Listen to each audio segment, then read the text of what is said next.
गुरु नानक अंगद गुरु अमरदास पद बंद।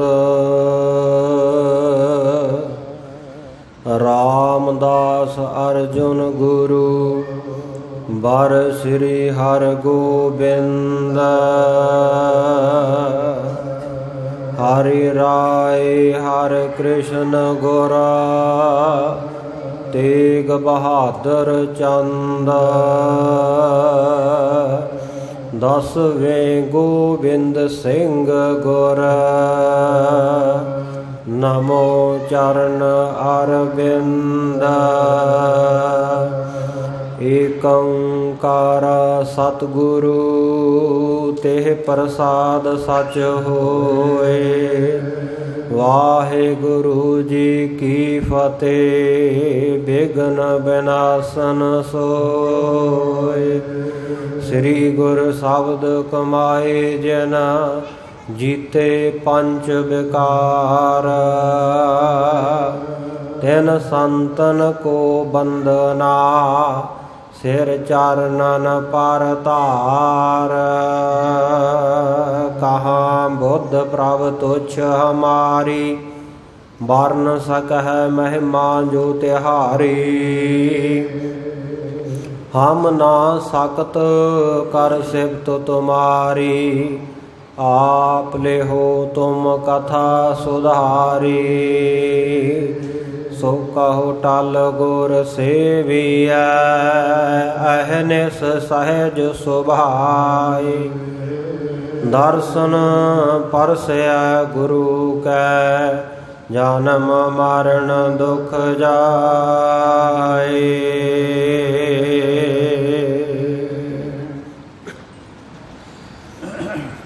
सतनाम श्री वाहिगुरु साहिब जी।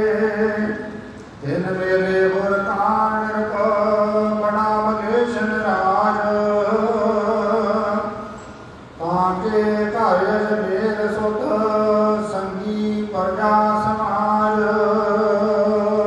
दोहरा दिन मेले गुर कांड बड़ा मलेशन राज। वाहिगुरु जी का खालसा वाहिगुरु जी की फतेह। परम सत्कारयोग सतगुरां दी साजी नवाजी गुरु प्यारी गुरु सवारी साध संगत जीओ। अंतरयामी करुणा निधान खंडां ब्रह्मंडां दे मालक दसां पातशाहियां दी आत्मक जोत जुगो जुग अटल सतगुरु श्री गुरु ग्रंथ साहिब जी महाराज सच्चे पातशाह जी दी पावन पवित्र हजूरी अंदर हजूर सच्चे पातशाह जी दी नदर दे पात्र बनदिया होया संध्या समय गुरुद्वारा शहीद बाबा निहाल सिंह जी नगर तलण जिला जलंधर दुआबे की धरती ते गुरु की रब्बी बाणी का कीर्तन सरवण किया है। रहरा साहब के पाठ ग्रंथी ਸਿੰਘਾਂ ਦੇ पासों सुन के आनंद माणिया है। सतगुरां दे दर ते चल रही इतिहास की लड़ीवार कथा का आनंद माणन दे लई गुरु चरनां विच रल मिल के संगत रूप में जुड़ बैठे हाँ। सतगुरां दा सोहना सुंदर इतिहास चूड़ामण कवि भाई साहब भाई संतोख सिंह जी ने बड़े विस्तार सहित दसां पातशाहियां दे इतिहास नूं वर्णन किया लिखिया। तिस दे विचों साहिबे कमाल पुत्रां दे दानी शहीद पिता दे पुत्र शहीद पुत्रां दे पिता दसमेश पिता श्री गुरु गोबिंद सिंह साहब महाराज सच्चे पातशाह जी का इतिहास आपां सरवण कर रहे हाँ विचार रहे हाँ पिछले काफ़ी समय तो।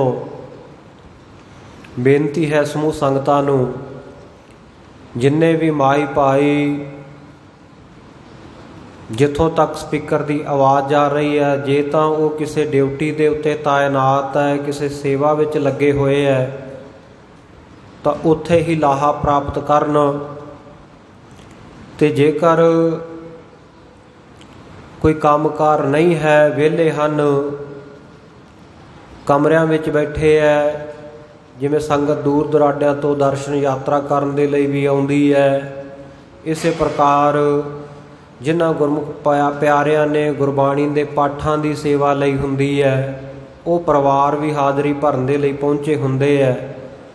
ਸੋ ਉਹਨਾਂ ਸਾਰਿਆਂ ਨੂੰ ਬੇਨਤੀ ਹੈ ਕਿ ਕਮਰਿਆਂ ਵਿੱਚ ਬੈਠ ਕੇ ਸਮਾਂ ਬਿਤਾਉਣ ਦੀ ਬਜਾਏ, ਪਾਰਕਾਂ ਦੇ ਵਿੱਚ ਘੁੰਮ ਕੇ ਸੈਲਫੀਆਂ ਫੋਟੋਆਂ ਕਰਨ ਦੀ ਬਜਾਏ, ਕਿਉਂਕਿ ਦਿਨ ਦਾ ਬਹੁਤ ਸਮਾਂ ਹੁੰਦਾ, 23 ਘੰਟੇ ਹੋਰ ਹੁੰਦੇ ਆ ਆਪਣੇ ਕੋਲ, ਇਹ ਕੰਮ ਤੁਸੀਂ ਉਸ ਵੇਲੇ ਵੀ ਕਰ ਸਕਦੇ ਹੋ। ਜਦੋਂ ਕਥਾ ਦਾ ਸਮਾਂ ਹੁੰਦਾ, ਜ਼ਰੂਰ ਗੁਰੂ ਚਰਨਾਂ ਵਿੱਚ ਆ ਕੇ ਜੁੜ ਕੇ ਬੈਠਿਆ ਕਰੋ, ਤਾਂ ਕਿ ਘਰਾਂ ਤੋਂ ਇੰਨੀ ਦੂਰੋਂ ਚੱਲ ਕੇ ਵੀ ਆਏ ਹੈ ਤੇ ਇੱਥੇ ਕੁਝ ਨਾ ਕੁਝ ਲਾਭ ਪ੍ਰਾਪਤ ਹੋਵੇ, ਕੁਝ ਨਾ ਕੁਝ ਗੁਰੂ ਦੀ ਗੱਲ, ਗੁਰੂ ਕਾ ਇਤਿਹਾਸ, ਗੁਰੂ ਕੀ ਵਿਚਾਰ ਸਾਡੇ ਕੰਨਾਂ ਦੇ ਵਿੱਚ ਪਵੇ, ਸਾਡੇ ਕੰਨ ਸਫਲੇ ਹੋਣ, ਗੁਰੂ ਸਰੂਪ ਗੁਰੂ ਸੰਗਤਾਂ ਦੇ ਦਰਸ਼ਨ ਕਰੀਏ, ਸਾਡੀਆਂ ਅੱਖਾਂ ਸਫਲੀਆਂ ਹੋਣ, ਚੱਲ ਕੇ ਗੁਰਦਰਬਾਰ ਵਿੱਚ ਆ ਕੇ ਬੈਠੀਏ ਤੇ ਸਾਡੇ ਪੈਰ ਸਫਲੇ ਹੋਣ। ਇਸ ਕਰਕੇ ਬੇਨਤੀ ਹੈ ਕਿ ਜਿੱਥੋਂ ਤੱਕ ਆਵਾਜ਼ ਜਾ ਰਹੀ ਹੈ, ਬਗੈਰ ਕਿਸੇ ਕੰਮਕਾਰ ਤੋਂ ਜਿੰਨੇ ਵੀ ਗੁਰਮੁਖ ਪਿਆਰੇ ਕੋਈ ਵਿਹਲੇ ਹੋ, ਉਹ ਆ ਕੇ ਕੁਝ ਕੁ ਸਮਾਂ ਗੁਰੂ ਚਰਨਾਂ ਵਿੱਚ ਤਕਰੀਬਨ ਅੱਧਾ ਕੁ ਘੰਟਾ ਜ਼ਰੂਰ ਆ ਕੇ ਜੁੜ ਬੈਠਣ ਦੀ ਕਿਰਪਾਲਤਾ ਕਰੋ, ਤਾਂ ਜੋ ਗੁਰੂ ਚਰਨਾਂ ਦੇ ਵਿੱਚ ਜੁੜ ਕੇ ਸਤਿਗੁਰਾਂ ਦੇ ਸੋਹਣੇ ਸੁੰਦਰ ਇਤਿਹਾਸ ਦੀ ਕਥਾ ਦਾ ਆਨੰਦ ਮਾਣ ਸਕੀਏ। ਆਪਾਂ ਸਰਵਣ ਕਰ ਰਹੇ ਸੀ ਸਤਿਗੁਰੂ ਸ੍ਰੀ ਗੁਰੂ ਗੋਬਿੰਦ ਸਿੰਘ ਸਾਹਿਬ ਜੀ ਮਹਾਰਾਜ ਸ੍ਰੀ ਅਨੰਦਪੁਰ ਸਾਹਿਬ ਦੀ ਧਰਤੀ ਦੇ ਉੱਤੇ ਬਿਰਾਜਦੇ ਹੈ। ਗੁਰੂ ਕਾ ਦੀਵਾਨ ਲੱਗਿਆ ਹੋਇਆ, ਸਜੇ ਹੋਏ ਦੀਵਾਨ ਦੇ ਵਿੱਚ ਦੋ ਸਿੱਖ, ਦੋ ਭਰਾ ਜਿਹੜੇ ਬੜੇ ਪੜ੍ਹੇ ਲਿਖੇ ਸਿਆਣੇ ਸੂਝਵਾਨ ਹੈ। ਪਹਿਲਾਂ ਸਖੀ ਸਰਵਰ, ਸਖੀ ਸੁਲਤਾਨ ਜਾਂ ਲਾਲਾਂ ਵਾਲੇ ਦੇ ਪੁਜਾਰੀ ਸਨ। ਭਾਈ ਮੰਝ ਜੀ ਵਾਂਗਰ ਗੁਰੂ ਘਰ ਦੇ ਉੱਤੇ ਇਹਨਾਂ ਦਾ ਸਿਦਕ ਆਇਆ। ਸਭ ਉਹ ਪੂਜਾ ਉਪਾਸਨਾ ਛੱਡ ਕੇ ਗੁਰੂ ਘਰ ਦੇ ਬਣ ਗਏ, ਗੁਰੂ ਕੇ ਸਿੱਖ ਬਣ ਗਏ, ਅੰਮ੍ਰਿਤ ਪਾਨ ਕਰ ਲਿਆ, ਗੁਰੂ ਕੇ ਪਾਹਲੂਏ ਸਿੱਖ ਬਣ ਗਏ।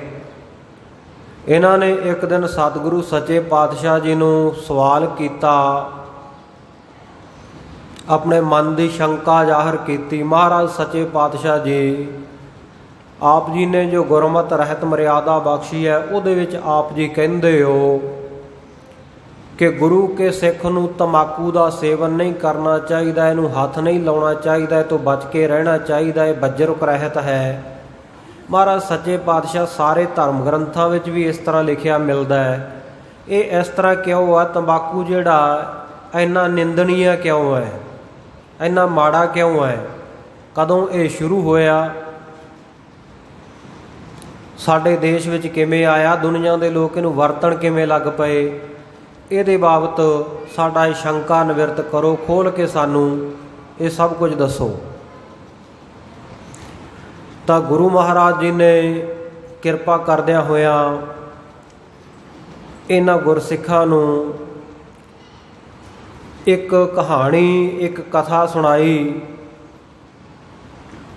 ਜਿਹੜੀ ਕਿ ਸ਼ਿਵ ਜੀ ਭਗਵਾਨ ਅਤੇ ਉਹਨਾਂ ਦੇ ਪੁੱਤਰ ਸਕੰਦ ਦੇ ਵਿੱਚ, ਜਿਹਦਾ ਨਾਂ ਸ਼ਾਮ ਕਾਰਤਕੇ ਵੀ ਹੈ, ਪਿਤਾ ਪੁੱਤਰ ਦੇ ਵਿੱਚ ਜੋ ਵਾਰਤਾਲਾਪ ਹੋਇਆ, ਉਹਨੂੰ ਸਤਿਗੁਰੂ ਸ੍ਰੀ ਗੁਰੂ ਗੋਬਿੰਦ ਸਿੰਘ ਸਾਹਿਬ ਮਹਾਰਾਜ ਸੱਚੇ ਪਾਤਸ਼ਾਹ ਜੀ ਨੇ ਸੰਗਤਾਂ ਦੇ ਵਿੱਚ ਪ੍ਰਗਟ ਕੀਤਾ।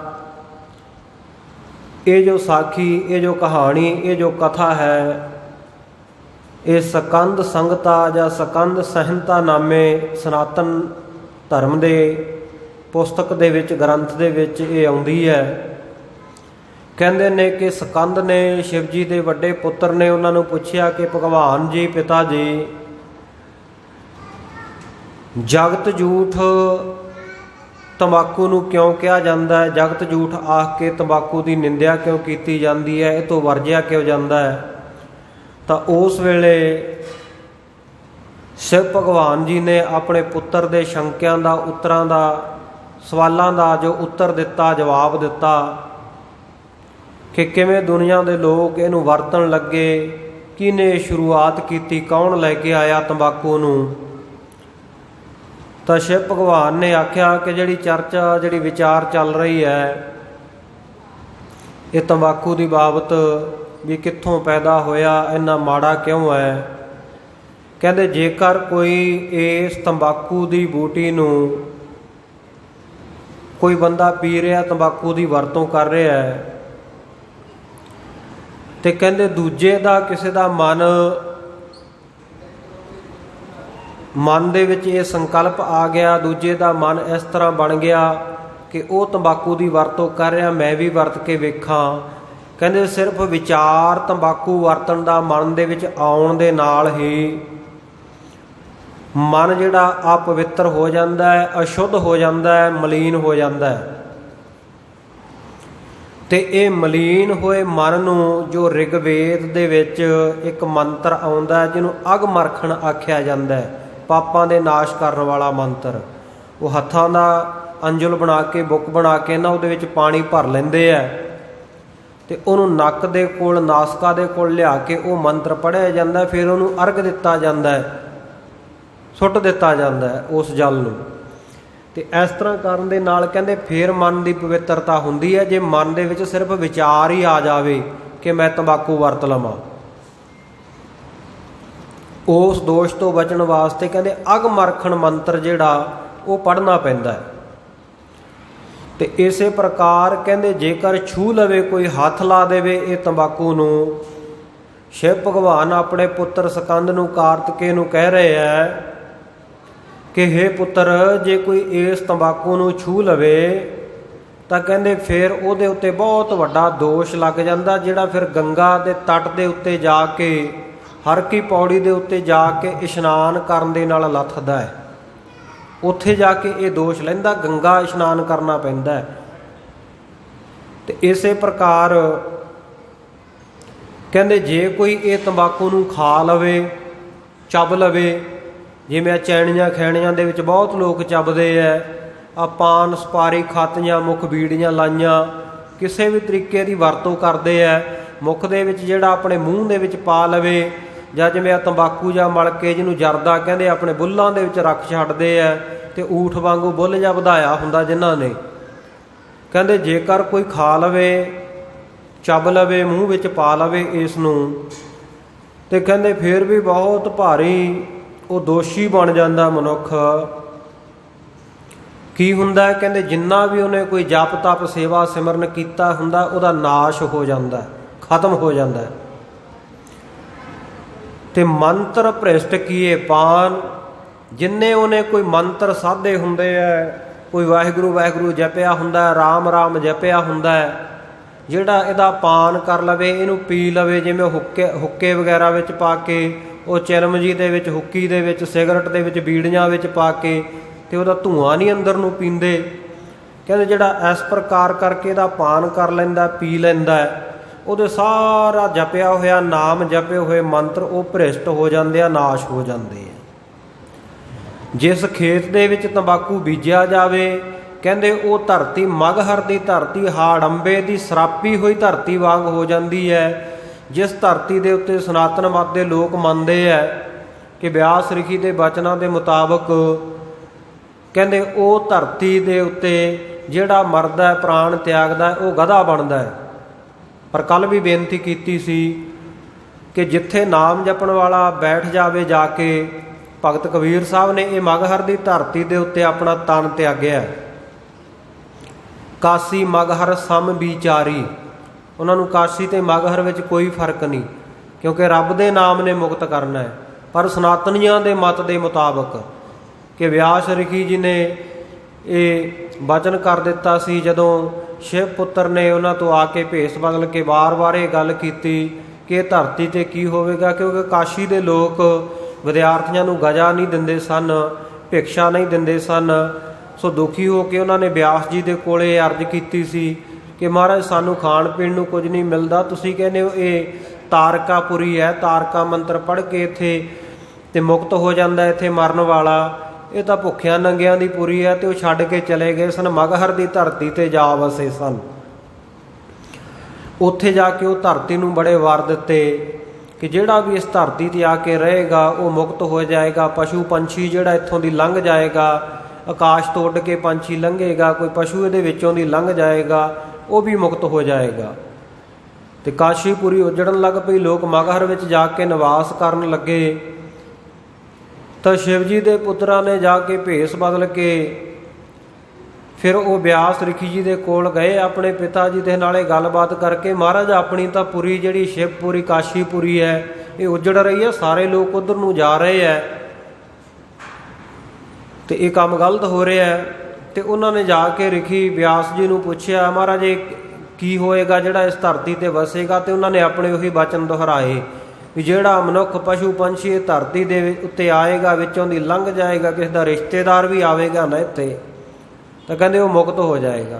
ਬਾਰ-ਬਾਰ ਕਈ ਵਾਰ ਪੁੱਛੇ ਤੇ ਉਹ ਖਿਝ ਗਏ। ਪੁੱਛਿਆ ਜਦੋਂ ਤੀਜੀ ਚੌਥੀ ਵਾਰ ਕਿ ਮਹਾਤਮਾ ਜੀ ਇਹ ਧਰਤੀ ਦੇ ਉੱਤੇ ਜਿਹੜਾ ਚੜ੍ਹਾਈ ਕਰੇਗਾ ਮਰੇਗਾ ਉਹਦਾ ਕੀ ਬਣੇਗਾ? ਤੇ ਉਹਨਾਂ ਨੇ ਖਿਝ ਕੇ ਕਹਿ ਦਿੱਤਾ ਕਿ ਉਹ ਗਧਾ ਬਣੇਗਾ। ਤੇ ਇਉਂ ਉਹਨਾਂ ਤੋਂ ਇਹ ਵਚਨ ਕਹਾ ਦਿੱਤਾ ਛਲ ਦੇ ਨਾਲ, ਤਥਾਸਤੂ ਕਹਿ ਕੇ ਚਲੇ ਗਏ ਕਿ ਇਸੇ ਤਰ੍ਹਾਂ ਹੋਏਗਾ। ਉਦੋਂ ਤੋਂ ਕਹਿੰਦੇ ਇਹ ਧਰਤੀ ਸਰਾਪੀ ਹੋਈ ਹੈ ਤੇ ਜਿਹੜਾ ਇਸ ਧਰਤੀ ਦੇ ਉੱਤੇ ਪ੍ਰਾਣ ਛੱਡਦਾ ਹੈ ਉਹ ਮਰ ਕੇ ਗਧਾ ਬਣਦਾ ਹੈ। ਹਾਲਾਂਕਿ ਗੁਰਮਤਿ ਇਸ ਗੱਲ ਨੂੰ ਨਹੀਂ ਮੰਨਦੀ। ਸੋ ਸ਼ਿਵ ਭਗਵਾਨ ਕਹਿੰਦੇ ਜਿਵੇਂ ਮਗਹਰ ਦੀ ਹਾੜ ਅੰਬੈ ਦੀ ਧਰਤੀ ਸਰਾਪੀ ਹੋਈ ਹੈ, ਤੇ ਇਸੇ ਤਰ੍ਹਾਂ ਕਹਿੰਦੇ ਜਿਹੜੇ ਖੇਤ ਦੇ ਵਿੱਚ ਤੰਬਾਕੂ ਦੀ ਬੂਟੀ ਬੀਜੀ ਜਾਵੇ, ਖੇਤੀ ਬੀਜੀ ਜਾਵੇ, ਉਹ ਧਰਤੀ ਵੀ ਸਰਾਪੀ ਜਾਂਦੀ ਹੈ। 1 ਸਾਲ ਤੋਂ ਬਾਅਦ ਜਦੋਂ ਮੋਹਲੇ ਧਾਰ ਵਰਖਾ ਪਵੇ ਲਗਾਤਾਰ, ਫਿਰ ਕਹਿੰਦੇ ਉਹ ਧਰਤੀ ਕਿਤੇ ਜਾ ਕੇ ਸ਼ੁੱਧ ਹੁੰਦੀ ਹੈ। ਫਿਰ ਸ਼ਿਵ ਭਗਵਾਨ ਇੱਕ ਕਥਾ ਸੁਣਾਉਣ ਲੱਗ ਪਏ ਆਪਣੇ ਪੁੱਤਰ ਸਕੰਦ ਨੂੰ। ਕਹਿੰਦੇ ਨਾ ਤਾਂ ਸਤਯੁਗ ਵਿੱਚ, ਨਾ ਤ੍ਰੇਤੇ ਵਿੱਚ, ਨਾ ਦੁਆਪਰ ਵਿੱਚ ਇਹਦੀ ਖੇਤੀ ਹੋਈ, ਨਾ ਇਹ ਬੂਟੀ ਸਾਡੇ ਦੇਸ਼ ਦੇ ਵਿੱਚ ਆਈ। ਕਹਿੰਦੇ ਆਈ ਕਦੋਂ? ਇੱਕ ਨੇਮਨਾਥ ਦਾ ਨਾਂ ਦਾ ਰਾਜਾ ਸੀ ਪਾਂਡਵਾਂ ਦੀ ਕੁਲ ਦੇ ਵਿੱਚੋਂ, ਤੇ ਕਹਿੰਦੇ ਉਹਨੇ ਆਪਣੀ ਪ੍ਰਜਾ ਨੂੰ ਅਕਾਰਨੀ ਬੜੇ ਦੁੱਖ ਦਿੱਤੇ। ਜਦੋਂ ਪ੍ਰਜਾ ਦੁਖੀ ਹੋਈ, ਉਲਟੀ ਵਾੜ ਖੇਤ ਕੋ ਖਾਈ ਵਾਲੀ ਗੱਲ ਹੋ ਗਈ। ਜਿਹਨੇ ਨਿਆਂ ਦੇਣਾ ਸੀ ਉਹੀ ਪ੍ਰਜਾ ਨੂੰ ਤੰਗ ਕਰਨ ਲੱਗ ਪਿਆ। ਤਾਂ ਇਹ ਸਾਰੇ ਪ੍ਰਜਾ ਜਿਹੜੀ ਇਕੱਠੇ ਹੋ ਕੇ ਨਾ ਇੱਕ ਤੁਰਕ ਪੀਰ ਦੇ ਕੋਲ, ਮੁਸਲਮਾਨ ਪੀਰ ਦੇ ਕੋਲ ਗਏ। ਦੁਖੀ ਹੋ ਕੇ ਜਾ ਕੇ ਵਾਰਤਾ ਦੱਸੀ ਤਾਂ ਉਹ ਪੀਰ ਨੇ ਇਹਨਾਂ ਦਾ ਸਾਰਾ ਦੁੱਖ ਸੁਣ ਕੇ ਉਸ ਵੇਲੇ ਉਹਨਾਂ ਨੂੰ ਇੱਕ ਰਾਜੇ ਦੇ ਨਾਲ ਮਿਲਾਇਆ। ਉਹ ਰਾਜੇ ਦਾ ਨਾਂ ਬੁਰਕਾਨ ਰਾਜਾ, ਇਤਿਹਾਸ ਦੇ ਵਿੱਚ ਜਿਹੜਾ ਮਲੇਸ਼ੀਆ ਦਾ ਤੁਰਕਾਂ ਦਾ ਵੱਡਾ ਰਾਜਾ ਸੀ। ਬੁਰਕਾਨ ਨਾਂ ਕਰਕੇ ਉਹਦਾ ਵਰਣਨ ਭਾਈ ਸਾਹਿਬ ਭਾਈ ਸੰਤੋਖ ਸਿੰਘ ਜੀ ਨੇ ਕੀਤਾ। ਇੱਥੋਂ ਤੱਕ ਆਪਾਂ ਕਥਾ ਸਰਵਣ ਕਰ ਲਈ ਸੀ। ਸੋ ਆਓ ਅੱਗੇ ਜਿਵੇਂ ਭਾਈ ਸੰਤੋਖ ਸਿੰਘ ਜੀ ਦੱਸ ਰਹੇ ਆ ਸਰਵਣ ਕਰੀਏ। ਸਤਿਨਾਮ ਸ੍ਰੀ ਵਾਹਿਗੁਰੂ ਸਾਹਿਬ ਜੀ ਦੋਹਰਾ। ਤਿਨ ਵੇਲੇ ਬੁਰਕਾਨ ਨਿਰਭਉ ਬੜਾ ਮਲੇਸ਼ਨ ਰਾਜ। ਹਾਂ ਕਹਿੰਦੇ ਉਸ ਪੀਰ ਨੇ, ਮੁਸਲਮਾਨ ਇਸਲਾਮੀ ਪੀਰ ਨੇ, ਉਹ ਜਿਹੜੀ ਪ੍ਰਜਾ ਨੇਮਨਾਥ ਦੀ ਤੰਗ ਹੋ ਕੇ ਆਈ ਸੀ ਨਾ ਆਪਣੇ ਰਾਜੇ ਤੋਂ, ਉਹਨਾਂ ਨੇ ਕਹਿੰਦੇ ਨੇਮਨਾਥ ਤੋਂ ਤੰਗ ਹੋਈ ਜਿਹੜੀ ਪ੍ਰਜਾ, ਉਹਦੀ ਪ੍ਰਜਾ ਨੂੰ ਬੁਰਕਾਨ ਨਾਂ ਦੇ ਰਾਜੇ ਦੇ ਨਾਲ ਮਿਲਾ ਦਿੱਤਾ, ਜਿਹਦਾ ਬੜਾ ਵੱਡਾ ਤੁਰਕਾਂ ਦੇ ਵਿੱਚ ਰਾਜ ਸੀ। ਤਾਂ ਕੇ ਘਰ ਅਜਮੇਰ ਸੁਤਾ ਸੰਗੀ ਪ੍ਰਜਾ ਸਮਾਜ। ਤੇ ਇਹ ਬੁਰਕਾਨ ਰਾਜੇ ਦੇ ਘਰ ਵਿੱਚ ਇੱਕ ਪੁੱਤਰ ਜਿਹੜਾ ਪੈਦਾ ਹੋਇਆ ਸੀ, ਉਹਦਾ ਨਾਂ ਸੀ ਅਜਮੇਰ। ਸੰਗੀ ਪ੍ਰਜਾ ਸਮਾਜ ਕਹਿੰਦੇ ਇਹਨੂੰ ਸੰਗੀ ਬਣਾ ਕੇ ਇਸ ਪ੍ਰਜਾ ਦਾ ਜਿਹੜੇ ਸਾਰੇ ਇਕੱਤਰ ਹੋ ਕੇ ਆਏ ਸਨ ਉਹਨਾਂ ਦੇ ਨਾਲ ਭੇਜ ਦਿੱਤਾ ਕਿ ਇਹ ਤੁਹਾਡਾ ਦੁੱਖ ਦੂਰ ਕਰੇਗਾ।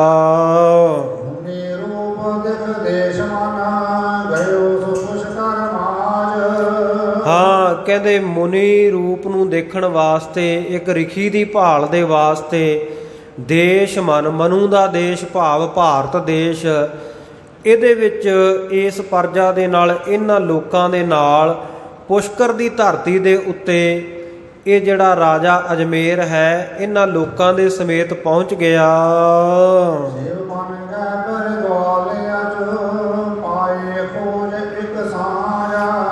ਕਹਿੰਦੇ ਬਹੁਤ ਸੰਘਣਾ ਇੱਕ ਜੰਗਲ ਜਿਹਦਾ ਨਾਮ ਸ਼ਿਵ ਬਣ ਹੈ, ਉਹਦੇ ਵਿੱਚ ਆ ਕੇ ਗਵਾਲਾ ਬਣ ਕੇ ਗਊਆਂ ਚਾਰਨ ਵਾਲਾ, ਭੇਡਾਂ ਬੱਕਰੀਆਂ ਚਾਰਨ ਵਾਲਾ ਬਣ ਕੇ ਇਹ ਰਹਿਣ ਲੱਗ ਪਿਆ। ਤੇ ਇੱਕ ਦਿਨ ਜੰਗਲ ਵਿੱਚ ਭੇਡਾਂ ਬੱਕਰੀਆਂ ਚਰਾਉਂਦਿਆਂ, ਗਊਆਂ ਚਰਾਉਂਦਿਆਂ ਇਸ ਗਵਾਲੇ ਦੇ ਰੂਪ ਦੇ ਵਿੱਚ ਜਿਹੜਾ ਰਾਜੇ ਦਾ ਪੁੱਤਰ ਅਜਮੇਰ ਸ਼ਾਹ ਹੈ, ਕਹਿੰਦੇ ਇਸ ਨੇ ਇੱਕ ਰਿਖੀ ਨੂੰ ਦੇਖਿਆ, ਇੱਕ ਰਿਖੀ ਨੂੰ ਖੋਜ ਲਿਆ ਜਿਹੜਾ ਬੜੀ ਭਾਰੀ ਤਪੱਸਿਆ ਕਰ ਰਿਹਾ ਸੀ। ਤਿਨ ਕਹਿਆ ਸੁਨ ਸਾਧ ਜੇ ਮੋਹਿ ਜਲ ਪਾਤਰ ਸੁਚੋਏ। ਉਸ ਮਹਾਤਮਾ ਰਿਖੀ ਦੇ ਕੋਲ ਜਾ ਕੇ ਇਹ ਅਜਮੇਰ ਸ਼ਾਹ ਜਿਹੜਾ ਗਵਾਲੇ ਦੇ ਭੇਖ ਦੇ ਵਿੱਚ ਹੈ, ਕਹਿਣ ਲੱਗਾ, ਰਿਖੀ ਜੀ ਮੈਨੂੰ ਤੁਹਾਡਾ ਜਿਹੜਾ ਜਲ ਵਾਲਾ ਪਾਤਰ ਹੈ, ਤੁਹਾਡਾ ਕਮੰਡਲ ਹੈ, ਤੁਹਾਡਾ ਭਾਂਡਾ ਹੈ, ਉਹ ਕਿਰਪਾ ਕਰਕੇ ਦਿਓ ਤਾਂ ਕਿ ਮੈਂ ਤੁਹਾਡੇ ਭਾਂਡੇ ਵਿੱਚ ਆਪਣੀਆਂ ਇਹਨਾਂ ਬੱਕਰੀਆਂ ਦਾ ਦੁੱਧ ਚੋ ਕੇ ਤੁਹਾਨੂੰ ਭੇਟਾ ਕਰ ਦੇਵਾਂ। ਭਗਤਿਓ ਨਰ ਮੋਹਿ ਕਹਿ ਉਠਿਆ ਮਾਂਗ ਤਰਨ ਜਸ ਹੋਏ। ਕਹਿੰਦੇ ਜਦੋਂ ਉਹਨੇ ਬਰਤਨ ਦੇ ਦਿੱਤਾ ਰਿਖੀ ਨੇ, ਇਹਨੇ ਦੁੱਧ ਚੋ ਕੇ ਉਹਨੂੰ ਦੇ ਦਿੱਤਾ ਤੇ ਇਹਦੀ ਸੇਵਾ ਤੋਂ ਖੁਸ਼ ਹੋ ਗਿਆ। ਉਹ ਜਿਹੜਾ ਪੁਰਖ ਬੰਦਗੀ ਵਾਲਾ ਬੈਠਾ ਸੀ ਨਾ, ਉਹ ਪ੍ਰਗਟ ਹੋ ਗਿਆ। ਉਹਨੇ ਬਚਨ ਆਖੇ, ਇਹਦੀ ਸੇਵਾ ਤੇ ਖੁਸ਼ ਹੋ ਕੇ ਕਹਿ ਉੱਠਿਆ ਕਿ ਮੰਗ। ਕਹਿੰਦੇ ਮੰਗ, ਤੂੰ ਕੀ ਮੰਗਦਾ? ਤੇਰੀ ਸੇਵਾ ਤੋਂ ਬੜਾ ਪ੍ਰਸੰਨ ਹਾਂ ਮੈਂ। ਤਾਂ ਕਹਿੰਦੇ ਇਹ ਅਜਮੇਰ ਸ਼ਾਹ ਨੇ ਆਖਿਆ ਕਿ ਰਿਖੀ ਜੀ ਇੱਕ ਕਿਰਪਾ ਕਰ ਦਿਓ ਕਿ ਧਰਨ ਜਸ ਹੋਏ, ਮੈਂ ਇਹ ਧਰਤੀ ਦਾ ਰਾਜਾ ਬਣ ਜਾਵਾਂ ਤੇ ਮੇਰੀ ਬਹੁਤ ਵਡਿਆਈ, ਮੇਰਾ ਜਸ ਹੋਵੇ। ਲੈ ਤਾਕੋ ਤਪ ਕਰ ਦਵੋ ਇੱਕ ਦਿਨ ਤਾਇ ਅਜਮੇਰਾ। ਤੇ ਰਿਖੀ ਨੇ ਕਿਹਾ ਤਥਾ ਅਸਤੂ, ਇਸੇ ਤਰ੍ਹਾਂ ਹੋਵੇਗਾ। ਇਸ ਪ੍ਰਕਾਰ ਉਹ ਰਿਖੀ ਤੋਂ ਵਰ ਲੈ ਲਿਆ। ਵਰ ਲੈ ਕੇ ਕਹਿੰਦੇ ਉਹ ਜਿਹੜਾ ਅਜਮੇਰ ਸ਼ਾਹ ਸੀ ਉਹ ਵੀ ਤਪ ਕਰਨ ਲੱਗ ਪਿਆ।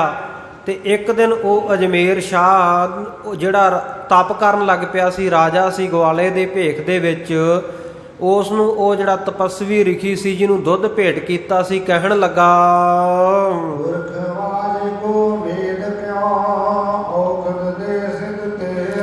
ਉਸ ਪੁਰਖ ਨੇ, ਉਸ ਮਹਾਤਮਾ ਨੇ ਆਵਾਜ਼ ਦਿੱਤੀ, ਬੋਲਿਆ, ਬਚਨ ਕੀਤਾ ਅਜਮੇਰ ਸ਼ਾਹ ਦੇ ਤਾਈਂ ਕਿ ਕਹਿੰਦਾ ਆ ਧਰਤੀ ਦੇ ਉੱਤੇ ਕਹਿੰਦੇ ਗਊ ਮੇਧ ਜੱਗ ਹੋਇਆ ਸੀ, ਭਾਵ ਗਊ ਦੀ ਭੇਟਾ ਦੇ ਕੇ, ਗਊ ਦਾ ਬਲੀਦਾਨ ਦੇ ਕੇ, ਬਲੀ ਦੇ ਕੇ ਇੱਥੇ ਜੱਗ ਕੀਤਾ ਗਿਆ ਸੀ ਜਿਹੜਾ ਸੰਪੂਰਨ ਨਹੀਂ ਹੋਇਆ। ਤੇ ਕਹਿੰਦੇ ਇਸ ਕਰਕੇ ਕਹਿੰਦੇ ਉਹ ਇੱਥੇ ਕਹਿੰਦੇ ਇੱਕ ਬੂਟੀ ਉਗਾਈ ਉਹ ਗਊ ਦੇ ਖੂਨ ਦੇ ਵਿੱਚੋਂ। ਤੇ ਕਹਿੰਦੇ ਜਿਹੜੀ ਇਹ ਔਖ ਦੀ ਜਿਹੜੀ ਇਹ ਬੂਟੀ ਉੱਗੀ ਹੈ, ਕਹਿੰਦੇ ਇਹ ਤੇਰੇ ਸਾਰੇ ਕਾਰਜ ਸਿੱਧ ਕਰ ਦੇਵੇਗੀ।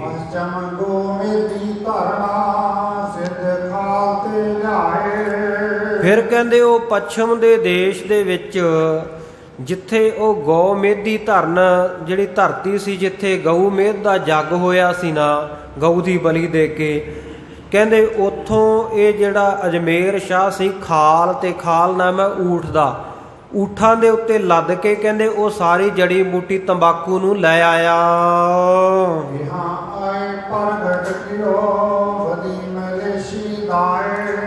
ਕਹਿੰਦੇ ਫਿਰ ਉਹਨੇ ਇੱਥੇ ਆ ਕੇ ਉਹ ਪ੍ਰਗਟ ਕੀਤੀ, ਲੋਕਾਂ ਦੇ ਵਿੱਚ ਫੈਲਾ ਦਿੱਤੀ ਜਿਹੜੀ ਬੂਟੀ ਸੀ ਤੰਬਾਕੂ ਦੀ। ਤੰਬਾਕੂ ਲਿਆ ਕੇ ਦੁਨੀਆ ਦੇ ਲੋਕਾਂ ਨੂੰ ਖਾਣ ਪੀਣ ਵਰਤਣ ਲਾ ਦਿੱਤਾ। ਤੇ ਇਸ ਤਰ੍ਹਾਂ ਕਹਿੰਦੇ ਵਧੀ ਮਲੇਛੀ ਦਾਏ, ਇਸ ਦਾ ਦੇ ਨਾਲ, ਇਸ ਤਰੀਕੇ ਦੇ ਨਾਲ ਕਹਿੰਦੇ ਮਲੇਸ਼ੀ ਵੱਧ ਗਈ। ਤੰਬਾਕੂ ਖਾਣ ਵਾਲੇ ਲੋਕਾਂ ਦਾ ਬੋਲਬਾਲਾ ਹੋ ਗਿਆ, ਮਲੇਸ਼ੀਆਂ ਦਾ ਰਾਜ ਹੋ ਗਿਆ ਇੱਥੇ।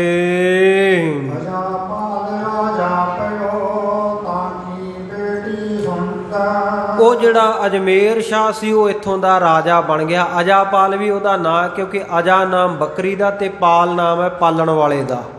ਜਿਹੜਾ ਬੱਕਰੀਆਂ ਭੇਡਾਂ ਪਾਲਦਾ ਸੀ, ਗਊਆਂ ਪਾਲਦਾ ਸੀ, ਚਾਰਦਾ ਸੀ, ਉਹ ਗਵਾਲਾ ਕਹਿੰਦੇ ਇੱਥੋਂ ਦਾ ਰਾਜਾ ਅਜਮੇਰ ਸ਼ਾਹ ਬਣ ਗਿਆ। ਤੇ ਇਸ ਪ੍ਰਕਾਰ ਕਹਿੰਦੇ ਉਹਦੇ ਘਰ ਦੇ ਵਿੱਚ ਫਿਰ ਇੱਕ ਬੇਟੀ ਪੈਦਾ ਹੋਈ ਜਿਹੜੀ ਕਿ ਬੜੀ ਹੀ ਸੁੰਠ ਸੁੰਦਰ ਸਰੂਪ ਵਾਲੀ ਸੀ, ਬੜਾ ਸੋਹਣਾ ਉਹਦਾ ਸਰੂਪ ਸੀ।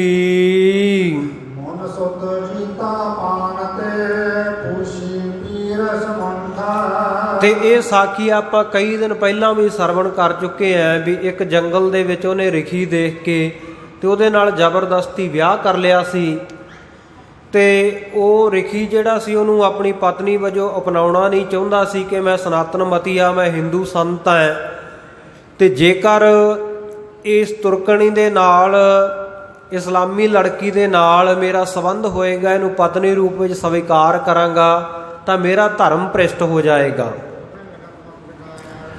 ਤਾਂ ਗੁਰਮੁਖ ਪਿਆਰਿਓ, ਉਸ ਵੇਲੇ ਜਿਹੜਾ ਇਹਨਾਂ ਦਾ ਕੋਈ ਪੀਰ ਸੀ, ਉਹਦੇ ਕੋਲ ਸਾਰੇ ਦਰਬਾਰੀਆਂ ਨੇ ਸਲਾਹ ਕਰਕੇ ਬੇਨਤੀ ਕੀਤੀ ਸੀ ਕਿ ਇਸ ਲੜਕੀ ਨੇ ਵਿਆਹ ਤਾਂ ਕਰ ਲਿਆ ਹੈ ਉਸ ਦਿਜ ਦੇ ਨਾਲ, ਬ੍ਰਾਹਮਣ ਤਪੀਏ ਦੇ ਨਾਲ, ਤੇ ਉਹ ਇਹਨੂੰ ਪਤਨੀ ਰੂਪ ਵਿੱਚ ਅਪਣਾਉਣ ਤੋਂ ਇਨਕਾਰ ਕਰ ਰਿਹਾ, ਇਹਦਾ ਹੱਲ ਕੀ ਹੋਵੇ। ਤਾਂ ਕਹਿੰਦੇ ਉਹਨੇ ਜਾ ਕੇ ਆਪਣੇ ਪੀਰ ਨੂੰ ਪੁੱਛਿਆ ਸੀ, ਉਹਨੇ ਤਰੀਕਾ ਦੱਸਿਆ ਸੀ ਕਿ ਇਹਨੂੰ ਤੰਬਾਕੂ ਦਾ ਸੇਵਨ ਕਰਾ ਦਿਓ ਕਿਸੇ ਤਰੀਕੇ, ਤੇ ਇਹਦਾ ਧਰਮ ਭ੍ਰਿਸ਼ਟ ਹੋ ਜਾਏਗਾ, ਜਿਹਦੇ ਕਰਕੇ ਆਪਣੀ ਰੱਖਿਆ ਵਾਸਤੇ ਜਿਹੜਾ ਇਹ ਮੰਤਰ ਪੜ੍ਹ ਕੇ ਆਪਣੇ ਆਲੇ ਦੁਆਲੇ ਕੋਟ ਬਣਾ ਲੈਂਦਾ ਹੈ, ਰਾਤ ਨੂੰ ਸੌਣ ਵੇਲੇ ਉਹ ਲੋਹ ਕੋਟ ਬਣਨਾ ਬੰਦ ਹੋ ਜਾਏਗਾ, ਇਹਨੂੰ ਮੰਤਰ ਫੁਰੇਗਾ ਨਹੀਂ, ਤੇ ਫਿਰ ਮਜਬੂਰੀ ਬਸ ਇਹਨੂੰ ਪਤਨੀ ਰੂਪ ਵਿੱਚ ਤੈਨੂੰ ਅਪਣਾਉਣਾ ਪਵੇਗਾ। ਤਾਂ ਇਹਨੇ ਇਸੇ ਤਰ੍ਹਾਂ ਕੀਤਾ ਸੀ। ਆਪਣੇ ਪੀਰ ਨੂੰ, ਆਪਣਾ ਜਿਹੜਾ ਇਹਨਾਂ ਦਾ ਇਸਲਾਮੀ ਕੋਈ ਗੁਰੂ ਸੀ, ਉਹਨੂੰ ਜਾ ਕੇ ਪੁੱਛਿਆ ਸੀ, ਮਨ ਸੁਤ ਜੀਤਾ ਪਾਨ ਤੇ ਪੁੱਛੀ ਪੀਰ ਸਮੁੰਡ। ਸੋ ਇਹ ਤੰਬਾਕੂ ਪਾਨ ਕਰਨ ਦੇ ਨਾਲ ਕਹਿੰਦੇ ਇਹ ਜਿਹੜਾ ਮੁਨੀ ਦਾ ਪੁੱਤਰ, ਬ੍ਰਾਹਮਣ ਦਾ ਪੁੱਤਰ, ਤਪਸਵੀ ਨੌਜਵਾਨ ਸੀ, ਕਹਿੰਦੇ ਇਹਨੂੰ ਸਾ ਮੁੰਠ, ਸਾ ਨਾਮ ਹੈ ਭਲੀ ਪ੍ਰਕਾਰ ਕਰਕੇ, ਮੁੰਠ ਨਾਮ ਹੈ ਮੁੱਠਣ ਦਾ, ਠੱਗ ਲੈਣ ਦਾ। ਸੋ ਕਹਿੰਦੇ ਇਹਨੇ ਇਸ ਤਰੀਕੇ ਦੇ ਨਾਲ ਉਸ ਤਪੀ ਦੇ ਨਾਲ ਛਲ ਕੀਤਾ ਸੀ।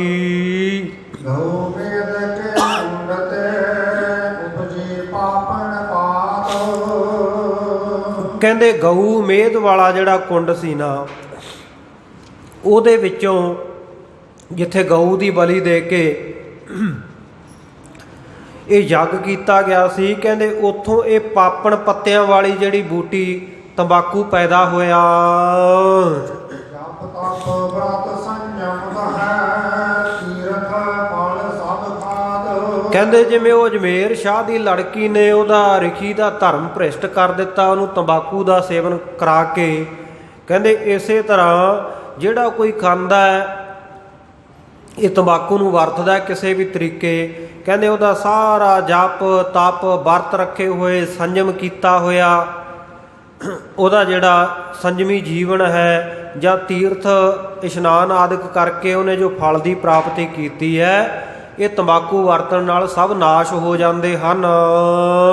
ਗੋ ਹੱਤਿਆ ਸਮ ਜਗਤ ਰੂਠਾ, ਪੀਰ ਅਜਮੇਰ ਲਿਆਏ। ਹਾਂ, ਕਹਿੰਦੇ ਗਊ ਹੱਤਿਆ ਦੇ ਸਮਾਨ ਹੈ। ਕਹਿੰਦੇ ਗਊ ਹੱਤਿਆ ਦਾ ਜਿੰਨਾ ਪਾਪ ਲੱਗਦਾ ਨਾ, ਓਨਾ ਪਾਪ ਲੱਗਦਾ ਜਿਹੜੀ ਬੂਟੀ ਕਹਿੰਦੇ ਅਜਮੇਰ ਸ਼ਾਹ ਲੈ ਕੇ ਆਇਆ ਭਾਰਤ ਦੇ ਵਿੱਚ ਤੰਬਾਕੂ ਦੀ।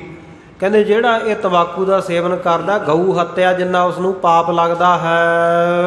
ਹਿੰਦ ਦੇਸ਼ ਫੈਲਤ ਸਹੇ, ਕਲ ਕੀ ਐਸੀ ਵਾਏ। ਅਜਮੇਰ ਸ਼ਾਹ ਲੈ ਕੇ ਆਇਆ ਤੇ ਹਿੰਦ ਦੇਸ਼ ਦੇ ਵਿੱਚ ਕਹਿੰਦੇ ਸਹੀ ਬਹੁਤ ਫੈਲ ਗਈ, ਤੇ ਕਲ ਕੀ ਐਸੀ ਵਾਏ, ਕਹਿੰਦੇ ਕਲਯੁਗ ਦੀ ਐਸੀ ਵਾਹ ਵਗੀ ਕਿ ਬਹੁਤੇ ਲੋਕ ਇਹਨੂੰ ਵਰਤਣ ਲੱਗ ਪਏ।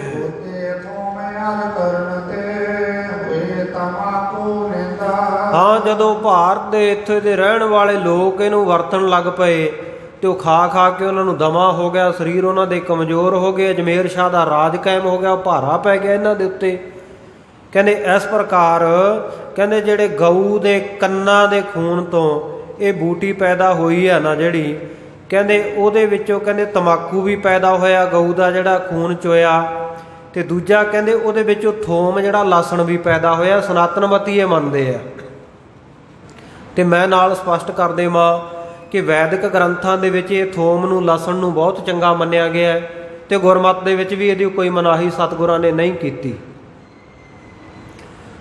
ਸੋ ਬਹੁਤ ਸਾਰੀਆਂ ਬਿਮਾਰੀਆਂ, ਜੋੜਾਂ ਦਾ ਦਰਦ ਹੈ, ਕਿਸੇ ਨੂੰ ਵੈਬਾਦੀ ਹੈ, ਤੇ ਇਹ ਜਿਹੜਾ ਲਸਣ ਹੈ ਇਹਨੂੰ ਸਬਜ਼ੀਆਂ ਦੇ ਵਿੱਚ, ਬਹੁਤ ਸਾਰੀਆਂ ਜੜੀ ਬੂਟੀਆਂ, ਦਵਾਈਆਂ ਦੇ ਵਿੱਚ ਇਹਦੀ ਵਰਤੋਂ ਹੁੰਦੀ ਹੈ, ਤੇ ਬੜੀਆਂ ਬਿਮਾਰੀਆਂ ਠੀਕ ਕਰਦਾ। ਇਸ ਕਰਕੇ ਗੁਰਮਤਿ ਵਿੱਚ ਜਾਂ ਵੈਦਿਕ ਦੇ ਵਿੱਚ ਕੋਈ ਮਨਾਹੀ ਨਹੀਂ ਹੈ ਇਹਦੀ। ਪਰ ਸਨਾਤਨ ਮਤੀਆਂ ਦਾ ਇਹ ਖਿਆਲ ਹੈ ਕਿ ਇਹ ਜਿਹੜੀ ਹੈ ਗਊ ਦੇ ਖੂਨ ਤੋਂ ਪੈਦਾ ਹੋਈ ਹੈ, ਜਿਵੇਂ ਤੰਬਾਕੂ ਕਹਿੰਦੇ ਗਊ ਦੇ ਕੰਨਾਂ ਦੇ ਖੂਨ ਤੋਂ ਪੈਦਾ ਹੋਇਆ ਹੈ। ਇਸ ਕਰਕੇ ਕਹਿੰਦੇ ਇਹ ਨਿੰਦਣਯੋਗ ਹੈ, ਤਿਆਗਣਯੋਗ ਹੈ। ਮਨ ਮੁਰਤਾ ਸਾ ਇਸ਼ਟ ਦੇ ਤਾਤੇ ਤਜ ਕੁਤਿੰਦਾ। ਸ਼ਿਵ ਭਗਵਾਨ ਆਪਣੇ ਪੁੱਤਰ ਸਕੰਦ ਨੂੰ ਕਹਿਣ ਲੱਗੇ ਕਿ ਹੇ ਪੁੱਤਰ, ਕਹਿੰਦੇ ਇਹ ਤੰਬਾਕੂ ਦੀ ਵਰਤੋਂ ਕਰਨ ਵਾਲਾ ਜਿਹੜਾ ਬੰਦਾ ਨਾ, ਕਹਿੰਦੇ ਉਹਦਾ ਮਨ ਮੁਰਤਾ ਸਵੈ ਇਸ਼ਟ ਤੇ, ਆਪਣੇ ਇਸ਼ਟ ਦੀ ਪੂਜਾ ਵੱਲੋਂ ਕਹਿੰਦੇ ਉਹਦਾ ਮਨ ਮੁੜ ਜਾਂਦਾ ਹੈ, ਆਪਣੇ ਇਸ਼ਟ ਤੋਂ ਬੇਮੁਖ ਹੋ ਜਾਂਦਾ ਹੈ ਜਿਹੜਾ ਕੋਈ ਇਸ ਤੰਬਾਕੂ ਦੀ ਵਰਤੋਂ ਕਰਦਾ ਹੈ। ਇਸ ਕਰਕੇ ਤਾਂ ਤੇ ਕਹਿੰਦੇ ਇਸ ਕਰਕੇ ਤਜ ਪੂਤਿੰਦ, ਹੈ ਮੇਰੇ ਸ੍ਰੇਸ਼ਟ ਪੁੱਤਰਾ, ਇਸ ਨੂੰ ਤਿਆਗਣਾ ਯੋਗ ਹੈ। ਜਾਂ ਦੇ ਨੇ ਪਾਇਆ ਬੀਜ ਤੇ ਸਾ ਤਿਆਗੀ ਤੂੰ ਸੁਰ ਪਿਤਰਾ।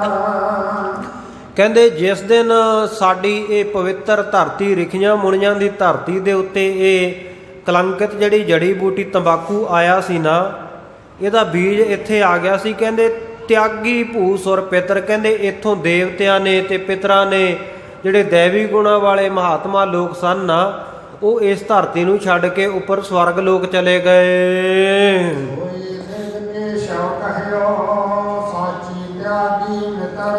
ਤੇ ਇਸੇ ਦੀ ਬਾਬਤੀ ਹੁਣ ਗੁਰਦਰਬਾਰ ਦੇ ਵਿੱਚ ਜਿਹੜਾ ਕੇਸ਼ਵਨਾਥ ਬ੍ਰਾਹਮਣ ਹੈ, ਉਹ ਵੀ ਕਹਿ ਰਿਹਾ ਹੈ ਗੁਰੂ ਕੇ ਸਿੱਖਾਂ ਨੂੰ, ਸੰਗਤਾਂ ਨੂੰ, ਕਿ ਸਾਚੀ ਤਿਆਗੀ ਮਿੱਤਰ, ਕਹਿੰਦੇ ਇਹ ਗੱਲ ਸੱਚੀ ਹੈ।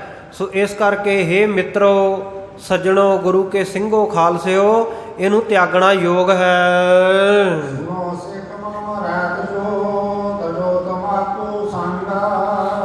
ਸੋ ਪੰਕਤੀ ਛੱਡ ਗਏ ਜੀ। ਤਾਂ ਤੇ ਹਮ ਸ਼ੋਰਿਓ ਸੁਣਿਓ, ਤਾਂ ਤੇ ਹਮ ਸ਼ੋਰਿਓ ਸੁਣਿਓ, ਕਹਿਓ ਸੰਗਤੀ ਵਰਜਾ। ਇਸ ਕਰਕੇ ਸਤਿਗੁਰ ਸੱਚੇ ਪਾਤਸ਼ਾਹ ਕਹਿੰਦੇ ਅਸੀਂ ਸੰਗਤ ਨੂੰ ਵਰਜ ਦਿੱਤਾ, ਇਹਨੂੰ ਇਸ ਨੂੰ ਵਰਤਣ ਤੋਂ ਅਸੀਂ ਸੰਗਤ ਨੂੰ ਇਹ ਉਪਦੇਸ਼ ਸੁਣਾ ਦਿੱਤਾ ਹੈ ਕਿ ਇਹ ਵਰਤੋਂ ਦੇ ਵਿੱਚ ਨਹੀਂ ਲਿਆਉਣਾ, ਇਹਨੂੰ ਹੱਥ ਨਹੀਂ ਲਾਉਣਾ। ਜੇਕਰ ਹੱਥ ਲੱਗ ਜਾਵੇ ਤਾਂ 5 ਵਾਰ ਹੱਥ ਚੰਗੀ ਤਰ੍ਹਾਂ ਮਾਂਜਣੇ ਆ, ਸਾਫ਼ ਕਰਨੇ ਆ। ਜੇਕਰ ਪੈਰਾਂ ਨੂੰ ਲੱਗ ਜਾਵੇ ਤਾਂ ਵੀ ਪੈਰਾਂ ਨੂੰ ਚੰਗੀ ਤਰ੍ਹਾਂ ਧੋਣਾ, ਸਾਫ਼ ਕਰਨਾ। ਫਿਰ ਕਿਸੇ ਬਾਣੀ ਦਾ ਜਾਪ ਕਰਕੇ ਤੇ ਪਛਚਾਤਾਪ ਕਰਕੇ ਅਰਦਾਸ ਗੁਰੂ ਚਰਨਾਂ ਵਿੱਚ ਕਰਨੀ ਹੈ। ਇਹ ਗੁਰਮਤਿ ਦੀ ਮਰਿਆਦਾ ਹੈ। ਤੰਬਾਕੂ ਨੂੰ ਜੇ ਹੱਥ ਛੋਹ ਜਾਵੇ ਤੇ ਇਸ ਕਰਕੇ ਕਹਿੰਦੇ ਸੰਗਤ ਨੂੰ ਅਸੀਂ ਇਹ ਬਚਨ ਕੀਤਾ ਕਿ ਤੰਬਾਕੂ ਨੂੰ ਵੀ ਛੱਡ ਦਿਓ, ਤੰਬਾਕੂ ਦਾ ਵੀ ਤਿਆਗ ਕਰੋ ਤੇ ਤੰਬਾਕੂ ਵਰਤਣ ਵਾਲੇ ਦਾ ਵੀ ਤਿਆਗ ਕਰੋ। ਕਹਿੰਦੇ ਸੰਗਤ ਨੇ ਸੁਣ ਕੇ ਇਹ ਉਪਦੇਸ਼ ਮੰਨ ਲਿਆ, ਛੱਡ ਦਿੱਤਾ, ਤਿਆਗ ਦਿੱਤਾ ਤੰਬਾਕੂ ਨੂੰ।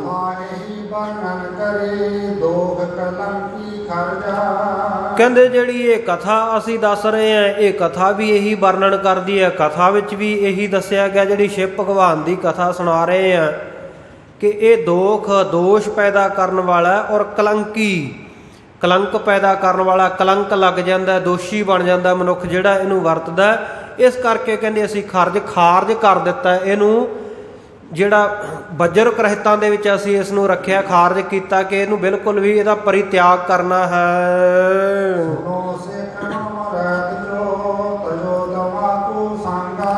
ਹੁਣ ਸਤਿਗੁਰੂ ਜੀ ਰਹਿਤ ਮਰਿਆਦਾ ਦੇ ਵਚਨ ਦੱਸਦੇ ਹੈ। ਕਹਿੰਦੇ ਸੁਣੋ ਸਿੱਖੋ, ਜਿਹੜੀ ਮੇਰੀ ਰਹਿਤ ਹੈ, ਗੁਰਮਤਿ ਦੀ ਰਹਿਤ ਹੈ, ਉਹ ਗੁਰਮਤਿ ਦੀ ਰਹਿਤ ਦੇ ਮੁਤਾਬਕ ਕਹਿੰਦੇ ਤਜੋ ਤਮਾਕੂ ਸੰਗ। ਗੁਰੂ ਕੇ ਸਿੱਖ ਨੂੰ, ਗੁਰੂ ਕੇ ਖਾਲਸੇ ਨੂੰ ਤੇ ਹਰੇਕ ਮਨੁੱਖ ਨੂੰ ਇਹ ਤੰਬਾਕੂ ਦਾ ਸੰਗ ਤਿਆਗ ਦੇਣਾ ਚਾਹੀਦਾ ਹੈ। ਭਾਵ ਕਿਸੇ ਪ੍ਰਕਾਰ ਵੀ ਤੰਬਾਕੂ ਵਰਤਣਾ ਨਹੀਂ ਚਾਹੀਏ।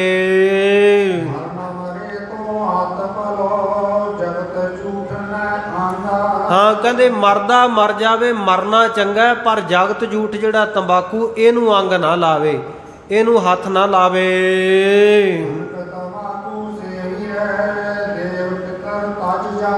ਕਹਿੰਦੇ ਮਹਾਰਾਜ ਸੱਚੇ ਪਾਤਸ਼ਾਹ, ਜੇਕਰ ਤਨਕ ਮਾਤਰ ਵੀ ਥੋੜਾ ਜਿਹਾ ਵੀ ਕੋਈ ਭੁੱਲ ਭੁਲੇਖੇ ਕਿਸੇ ਵੀ ਤਰੀਕੇ ਖਾ ਲਵੇ, ਇਹ ਤੰਬਾਕੂ ਦਾ ਸੇਵਨ ਕਰ ਲਵੇ, ਫਿਰ ਕੀ ਹੁੰਦਾ? ਤਾਂ ਗੁਰੂ ਮਹਾਰਾਜ ਸੱਚੇ ਪਾਤਸ਼ਾਹ ਹਜੂਰ ਕਹਿਣ ਲੱਗੇ ਕਿ ਤਨਕ ਤੰਬਾਕੂ ਸੇਵੀ ਹੈ, ਦੇਵ ਪਿਤਰ ਤਜ ਜਾਏ। ਥੋੜਾ ਜਿਹਾ ਵੀ ਕਹਿੰਦੇ ਜੇਕਰ ਕੋਈ ਮਨੁੱਖ ਤੰਬਾਕੂ ਵਰਤ ਲੈਂਦਾ ਹੈ ਤਾਂ ਕਹਿੰਦੇ ਉਹਨੂੰ ਦੇਵ, ਉਹਦੇ ਦੇਵਤੇ ਤੇ ਉਹਦੇ ਪਿਤਰ ਜਿਹੜੇ ਵੱਡੇ ਵਡੇਰੇ ਆ, ਉਹਦਾ ਸਾਥ ਛੱਡ ਜਾਂਦੇ ਆ, ਉਹਦੀ ਸਹਾਇਤਾ ਨਹੀਂ ਕਰਦੇ, ਉਹਨੂੰ ਤਿਆਗ ਦਿੰਦੇ ਹਨ।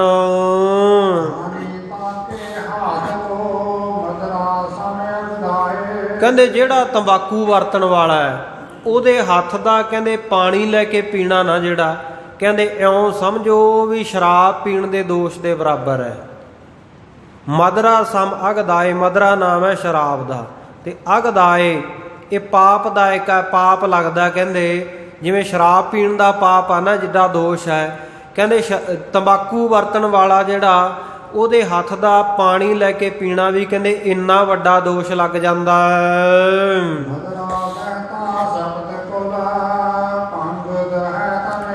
ਗੁਰਮਤਿ ਵਿੱਚ ਹਰੇਕ ਪ੍ਰਕਾਰ ਦਾ ਨਸ਼ਾ ਵਿਵਰਜਿਤ ਹੈ ਜੀ। ਗੁਰੂ ਸਾਹਿਬ ਜੀ ਨੇ ਸਿਰਫ ਇਹੀ ਰਹਿਤ ਮਰਿਆਦਾ ਵਿੱਚ ਆਖਿਆ ਕਿ ਗੁਰੂ ਕਾ ਸਿੱਖ ਅਮਲ ਕੇਵਲ ਪ੍ਰਸ਼ਾਦੇ ਦਾ ਰੱਖੇ, ਹੋਰ ਕਿਸੇ ਪ੍ਰਕਾਰ ਦਾ ਅਮਲ ਨਹੀਂ ਉਹਨੇ ਕਰਨਾ, ਅਮਲੀ ਨਹੀਂ ਬਣਨਾ। ਕਿਸੇ ਤਰ੍ਹਾਂ ਦਾ ਕੋਈ ਨਸ਼ਾ ਵਿਸ਼ਾ ਉਹਨੇ ਵਰਤਣਾ ਨਹੀਂ ਹੈ। ਤੇ ਇੱਥੇ ਸਤਿਗੁਰੂ ਜੀ ਬਿਲਕੁਲ ਸਪਸ਼ਟ ਰੂਪ ਵਿੱਚ ਨਾਮ ਲੈ ਕੇ ਕਹਿ ਰਹੇ ਹੈ, ਕਹਿੰਦੇ ਮਦਰਾ ਦਹਿਤਾ ਸਪਤ ਕੁਲ, ਸ਼ਰਾਬ ਆ ਨਾ ਜਿਹੜੀ, ਕਹਿੰਦੇ 7 ਕੁਲਾਂ ਦਾ ਨਾਸ਼ ਕਰ ਦਿੰਦੀ ਹੈ। ਸਪਤ ਨਾਮ ਹੈ 7 ਦਾ। ਜਿਹੜੀ ਕੁਲ ਦੇ ਵਿੱਚ ਕੋਈ ਸ਼ਰਾਬੀ ਹੋਵੇ, ਐਬੀ ਹੋਵੇ, ਸ਼ਰਾਬ ਪੀਣ ਦਾ ਆਦੀ ਹੋਵੇ, ਕਹਿੰਦੇ ਫਿਰ ਉਹਨਾਂ ਦੇ ਜੀਨਸ ਦੇ ਵਿੱਚ, ਉਹਨਾਂ ਦੇ ਖੂਨ ਦੇ ਵਿੱਚ ਕਹਿੰਦੇ ਇਹ ਕਣ ਰਲ ਜਾਂਦੇ ਆ ਇਹਦੇ, ਕਿਉਂਕਿ ਅੱਗੇ ਔਲਾਦ ਦੇ ਵਿੱਚ ਪਿਤਾ ਪੁਰਖੀ ਕਣ ਰਲ ਜਾਂਦੇ ਨਾ। ਬਹੁਤ ਸਾਰੀਆਂ ਬਿਮਾਰੀਆਂ ਹੁੰਦੀਆਂ ਜਿਹੜੀਆਂ ਪੀੜ੍ਹੀ ਦਰ ਪੀੜ੍ਹੀ ਅੱਗੇ ਚੱਲਦੀਆਂ। ਡਾਕਟਰ ਕਈ ਵਾਰੀ ਇਲਾਜ ਕਰਨ ਵੇਲੇ ਫਿਰ ਕਹਿੰਦੇ ਉਹ ਖਾਨਦਾਨ ਦੀ ਕੁੱਲ ਦੀ ਹਿਸਟਰੀ ਵੀ ਪੁੱਛਦੇ ਆ, ਪਿਛਲਾ ਚੈੱਕ ਕਰਦੇ ਆ ਵੀ ਤੁਹਾਡੇ ਖਾਨਦਾਨ ਦੇ ਵਿੱਚ ਕਿਸੇ ਨੂੰ ਪਹਿਲਾਂ ਹੀ ਬਿਮਾਰੀ ਤਾਂ ਨਹੀਂ ਸੀ। ਕਹਿੰਦੇ ਐਵੇਂ ਹੀ ਸ਼ਰਾਬ ਪੀਣ ਵਾਲੇ ਆ ਜਿਹੜੇ, ਕਹਿੰਦੇ ਉਹਨਾਂ ਦੀਆਂ ਪੀੜ੍ਹੀਆਂ ਦੇ ਵਿੱਚ, ਉਹਨਾਂ ਦੇ ਖੂਨ ਦੇ ਵਿੱਚ, ਉਹਨਾਂ ਦੀਆਂ ਰਗਾਂ ਦੇ ਵਿੱਚ ਵੀ ਕਹਿੰਦੇ ਸ਼ਰਾਬ ਦੇ ਤੱਤ ਰਹਿੰਦੇ ਆ। ਕਿਸੇ ਵੀ ਸਮੇਂ ਕਹਿੰਦੇ ਉਹ ਅੱਗੇ ਸ਼ਰਾਬੀ ਬਣ ਸਕਦੇ ਆ। ਤੇ ਭਾਈ ਖਿਆਲ ਕਰਿਓ ਸਤਿਗੁਰਾਂ ਦੇ ਇਹਨਾਂ ਬਚਨਾਂ ਦੇ ਵੱਲ। ਜਿਹੜੇ ਕੋਈ ਭਾਈ ਇਹ ਚਾਹੁੰਦੇ ਆ ਕਿ ਮੇਰੇ ਬੱਚੇ ਸ਼ਰਾਬੀ ਨਾ ਬਣਨ, ਸ਼ਰਾਬ ਨੂੰ ਹੱਥ ਨਾ ਲਾਉਣ, ਵੈਸ਼ਨੋ ਰਹਿਣ, ਚੰਗਾ ਉਹਨਾਂ ਦਾ ਜੀਵਨ ਹੋਵੇ, ਨਸ਼ਿਆਂ ਤੋਂ ਬਚ ਕੇ ਰਹਿਣ, ਕਿਉਂਕਿ ਅਜੋਕਾ ਸਮਾਂ ਜਿਹੜਾ ਚੱਲ ਰਿਹਾ ਤੁਹਾਨੂੰ ਪਤਾ ਹੀ ਹੈ। ਇਕੱਲੀ ਸ਼ਰਾਬ ਕੀ, ਇੱਥੇ ਪਤਾ ਨਹੀਂ ਕਿੰਨੇ ਭਾਂਤ ਦੇ ਸਸਤੇ ਤੋਂ ਸਸਤੇ ਤੇ ਮਹਿੰਗੇ ਤੋਂ ਮਹਿੰਗੇ ਨਸ਼ੇ ਚੱਲ ਰਹੇ ਹੈ। ਤੇ ਲੋਕ ਆਦੀ ਹੁੰਦੇ ਜਾ ਰਹੇ ਆ, ਉਹਨਾਂ ਦੇ ਕੰਮਕਾਰ ਤੋਂ ਨਿਕੰਮੇ ਹੁੰਦੇ ਜਾ ਰਹੇ ਹੈ। ਕੰਮ ਕਰਕੇ ਕੋਈ ਰਾਜੀ ਨਹੀਂ, ਨਸ਼ਿਆਂ ਦੇ ਵਿੱਚ ਸਾਰਾ ਦਿਨ ਟੁੰਨ ਹੋ ਕੇ ਕੋਈ ਕਿਤੇ ਡਿੱਗਿਆ ਪਿਆ, ਕੋਈ ਕਿਤੇ ਡਿੱਗਿਆ ਪਿਆ। ਹਾਲਾਂਕਿ ਜਦੋਂ ਪੰਜਾਬ ਦੀ ਜਵਾਨੀ ਕਿਸਾਨੀ ਦੀਆਂ ਗੱਲਾਂ ਹੁੰਦੀਆਂ, ਉੱਥੇ ਅਸੀਂ ਆਪਣੇ ਵੱਲੋਂ ਸਫਾਈਆਂ ਬਹੁਤ ਦਿੰਦੇ ਆ ਕਿ ਨਹੀਂ ਜੀ ਆਹ ਦੇਖੋ, ਪਰ ਜਿਹੜੇ ਗੁਰਮੁਖ ਪਿਆਰੋ ਵਰਤਦੇ ਆ ਉਹਨਾਂ ਨੂੰ ਵੀ ਅੱਖੋਂ ਪਰੋਖੇ ਤਾਂ ਨਹੀਂ ਕੀਤਾ ਜਾ ਸਕਦਾ ਨਾ। ਇਸ ਕਰਕੇ ਬੜੇ ਨਸ਼ੇ ਦੁਨੀਆ ਦੇ ਉੱਤੇ ਚੱਲ ਰਹੇ ਆ। ਆ ਚਿੱਟੇ ਖੱਟੇ ਪਤਾ ਨਹੀਂ ਕਿੱਦਾਂ ਦੇ ਨਸ਼ੇ ਆ ਗਏ ਜਿਨ੍ਹਾਂ ਦਾ ਕਦੇ ਨਾਂ ਹੀ ਨਹੀਂ ਸੁਣਿਆ ਸੀ। ਕੋਈ ਟੀਕੇ ਨਾੜਾਂ ਦੇ ਵਿੱਚ ਲਾਈ ਜਾਂਦਾ ਹੈ। ਇੱਕ ਵਾਰ ਨਾ ਅਸੀਂ ਗੁਰਮਤਿ ਸਮਾਗਮ ਤੋਂ ਆ ਰਹੇ ਸੀ ਤੇ ਅੱਧੀ ਰਾਤ ਦਾ ਸਮਾਂ, ਰਾਤ ਦੇ ਕੋਈ 2-3 ਵਜੇ ਹੋਣਗੇ, ਅਸੀਂ ਲੰਘੇ ਤੇ ਇੱਕ ਨੌਜਵਾਨ ਹੱਥ ਦੇ ਵਿੱਚ ਉਹਨੇ ਆ ਸਿਰਿੰਜ ਜੀ ਫੜੀ ਹੋਈ ਤੇ ਇੱਦਾਂ ਉਹਦੇ ਹੱਥ ਕੰਬਦੇ ਸੀ ਤੇ ਆਪਣੀ ਬਾਂਹ ਦੇ ਵਿੱਚ ਟੀਕਾ ਲਾਉਣ ਦੀ ਕੋਸ਼ਿਸ਼ ਕਰ ਰਿਹਾ ਸੀ। ਅਸੀਂ ਵੈਸੇ ਦੇਖ ਕੇ ਗੱਡੀ ਰੋਕ ਲਈ ਵੀ ਸ਼ਾਇਦ ਕੋਈ ਡਿੱਗਿਆ ਪਿਆ, ਕੋਈ ਪਤਾ ਨਹੀਂ ਕੀ ਹਾਲਤ ਹੈ ਇਹਦੀ, ਕਿਵੇਂ ਡਿੱਗਿਆ ਪਿਆ, ਕਿਸੇ ਨੇ ਕੋਈ ਮਾਰਿਆ ਕੁੱਟਿਆ ਜਾਂ ਕੀ ਹੈ। ਜਦੋਂ ਗੱਡੀ ਵਿੱਚ ਉਤਰ ਕੇ ਉਹਦੇ ਨੇੜੇ ਗਏ ਸਾਰੇ ਜੱਥੇ ਵਾਲੇ ਸਿੰਘ ਨਾਲ, ਤੇ ਉਹਨੂੰ ਪੁੱਛਿਆ ਵੀ ਕੀ ਗੱਲ ਹੋਈ, ਤੈਨੂੰ ਡਿੱਗਿਆ ਪਿਆ, ਵੀ ਤੈਨੂੰ ਘਰ ਛੱਡ ਕੇ ਆਈਏ ਜਾਂ ਦੱਸ ਤੂੰ ਕਿੱਥੋਂ ਦਾ ਰਹਿਣ ਵਾਲਾ। ਉਹਦਾ ਹਾਲ ਪੁੱਛਿਆ ਤੇ ਕੰਬਦੇ ਬੋਲਾਂ ਨਾਲ ਤੇ ਕੰਬਦੇ ਹੱਥਾਂ ਨਾਲ ਕਹਿਣ ਲੱਗਾ, ਜੀ ਮੈਂ ਜਿਹੜਾ ਆਦੀ ਹੈ ਨਸ਼ੇ ਕਰਨ ਦਾ, ਟੀਕਾ ਲਾਉਣ ਦਾ, ਪਰ ਕਹਿੰਦਾ ਸਾਰੀ ਰਾਤ ਲੰਘ ਗਈ, ਮੈਨੂੰ ਆਪਣੀ ਕੋਈ ਨਾੜ ਹੀ ਨਹੀਂ ਲੱਭ ਰਹੀ ਜਿਹਦੇ ਵਿੱਚ ਲਾ ਲਵਾਂ, ਕਿਉਂਕਿ ਨਾੜਾਂ ਵੀ ਸੁੰਗੜ ਜਾਂਦੀਆਂ ਨਾ ਜਦੋਂ ਵਾਰ-ਵਾਰ ਉਹਨਾਂ ਨੂੰ ਪਰੋਈ ਜਾਣਾ ਸੂਈਆਂ ਮਾਰ ਕੇ। ਇਸ ਤਰ੍ਹਾਂ ਦੀ ਹਾਲਤ ਬਹੁਤਿਆਂ ਦੀ ਹੋਈ ਪਈ ਹੈ। ਸੋ ਇੱਥੇ ਸਤਿਗੁਰੂ ਸੱਚੇ ਪਾਤਸ਼ਾਹ ਜੀ ਕਹਿੰਦੇ ਮਦਰਾ ਦਹਿਤਾ ਸਪਤ ਕੁਲ, ਕਹਿੰਦੇ ਜਿਹੜਾ ਕੋਈ ਸ਼ਰਾਬ ਦਾ ਸੇਵਨ ਕਰਦਾ ਹੈ, ਸ਼ਰਾਬ ਪੀਂਦਾ ਹੈ, ਸ਼ਰਾਬੀ ਬਣ ਗਿਆ, ਉਹਨਾਂ ਦੀਆਂ 7 ਕੁਲਾਂ ਦੇ ਵਿੱਚ, 7 ਕੁਲਾਂ ਦੇ ਵਿੱਚ ਕਹਿੰਦੇ ਇਹਦਾ ਅਸਰ ਪ੍ਰਤੱਖ ਰੂਪ ਵਿੱਚ ਵੇਖਣ ਨੂੰ ਮਿਲਦਾ। ਭੰਗ ਦਾ ਹੈ ਤਨ ਏਕ। ਹੁਣ ਜਿਹੜੀ ਭੰਗ ਹੈ, ਭੰਗ ਜਿਹੜਾ ਸੁੱਖਾ ਰਗੜ ਕੇ ਪੀਂਦੇ ਆ ਉਹਨੂੰ ਭੰਗ ਕਹਿ ਲਓ, ਤੇ ਚਾਹੇ ਉਹ ਸਾਡੇ ਵਾਲੇ ਜਿਹੜੇ ਗੁਰਮੁਖ ਪਿਆਰੇ ਆ, ਨਿਹੰਗ ਸਿੰਘ ਜਾਂ ਹੋਰ ਕਈ ਜਿਹੜੇ ਵਰਤਦੇ ਆ ਇਹਨੂੰ, ਉਹਨਾਂ ਨੇ ਇਹਦਾ ਨਾਂ ਥੋੜ੍ਹਾ ਜਿਹਾ ਸੋਧ ਕੇ ਰੱਖ ਲਿਆ। ਉਹ ਕਹਿਣਗੇ ਸੁੱਖ ਨਿਧਾਨ ਹੈ, ਸੁੱਖ ਦੇਣ ਵਾਲੀ ਬੂਟੀ ਹੈ, ਸੁੱਖਾਂ ਦਾ ਖਜ਼ਾਨਾ ਹੈ। ਗੁਰਮੁਖ ਪਿਆਰਿਓ, ਜ਼ਹਿਰ ਦੀ ਭਰੀ ਬੋਤਲ ਹੈ, ਵਿਆਹ ਦੀ ਭਰੀ ਬੋਤਲ ਹੈ, ਉਹਦੇ ਉੱਤੇ ਤੁਸੀਂ ਅੰਮ੍ਰਿਤ ਲਿਖ ਕੇ ਲੇਬਲ ਲਾ ਲਓ, ਚਿਪਕਾ ਲਓ ਉਹਦੇ ਉੱਤੇ ਕਾਗਜ਼, ਕੀ ਉਹ ਅੰਮ੍ਰਿਤ ਦਾ ਕੰਮ ਕਰੂਗੀ? ਉਹਨੇ ਤਾਂ ਆਪਣਾ ਕੰਮ ਹੀ ਕਰਨਾ ਨਾ, ਜ਼ਹਿਰ ਨੇ ਤਾਂ ਮਾਰਨਾ ਹੀ ਹੈ। ਨਸ਼ੇ ਦਾ ਨਾਂ ਜਿਹੜਾ ਮਰਜ਼ੀ ਰੱਖ ਲਓ, ਸ਼ਰਾਬ ਨੂੰ 5 ਰਤਨੀ ਕਹਿ ਕੇ ਪੀ ਲਓ, ਕੰਮ ਤਾਂ ਉਹਨੇ ਨਸ਼ੇ ਵਾਲਾ ਹੀ ਕਰਨਾ ਅਤੇ ਦੋਸ਼ ਉਹਦਾ ਉੱਡਾ ਹੀ ਲੱਗਣਾ, ਜਿੰਨਾ ਸਤਿਗੁਰ ਸੱਚੇ ਪਾਤਸ਼ਾਹ ਦੱਸ ਰਹੇ ਹੈ।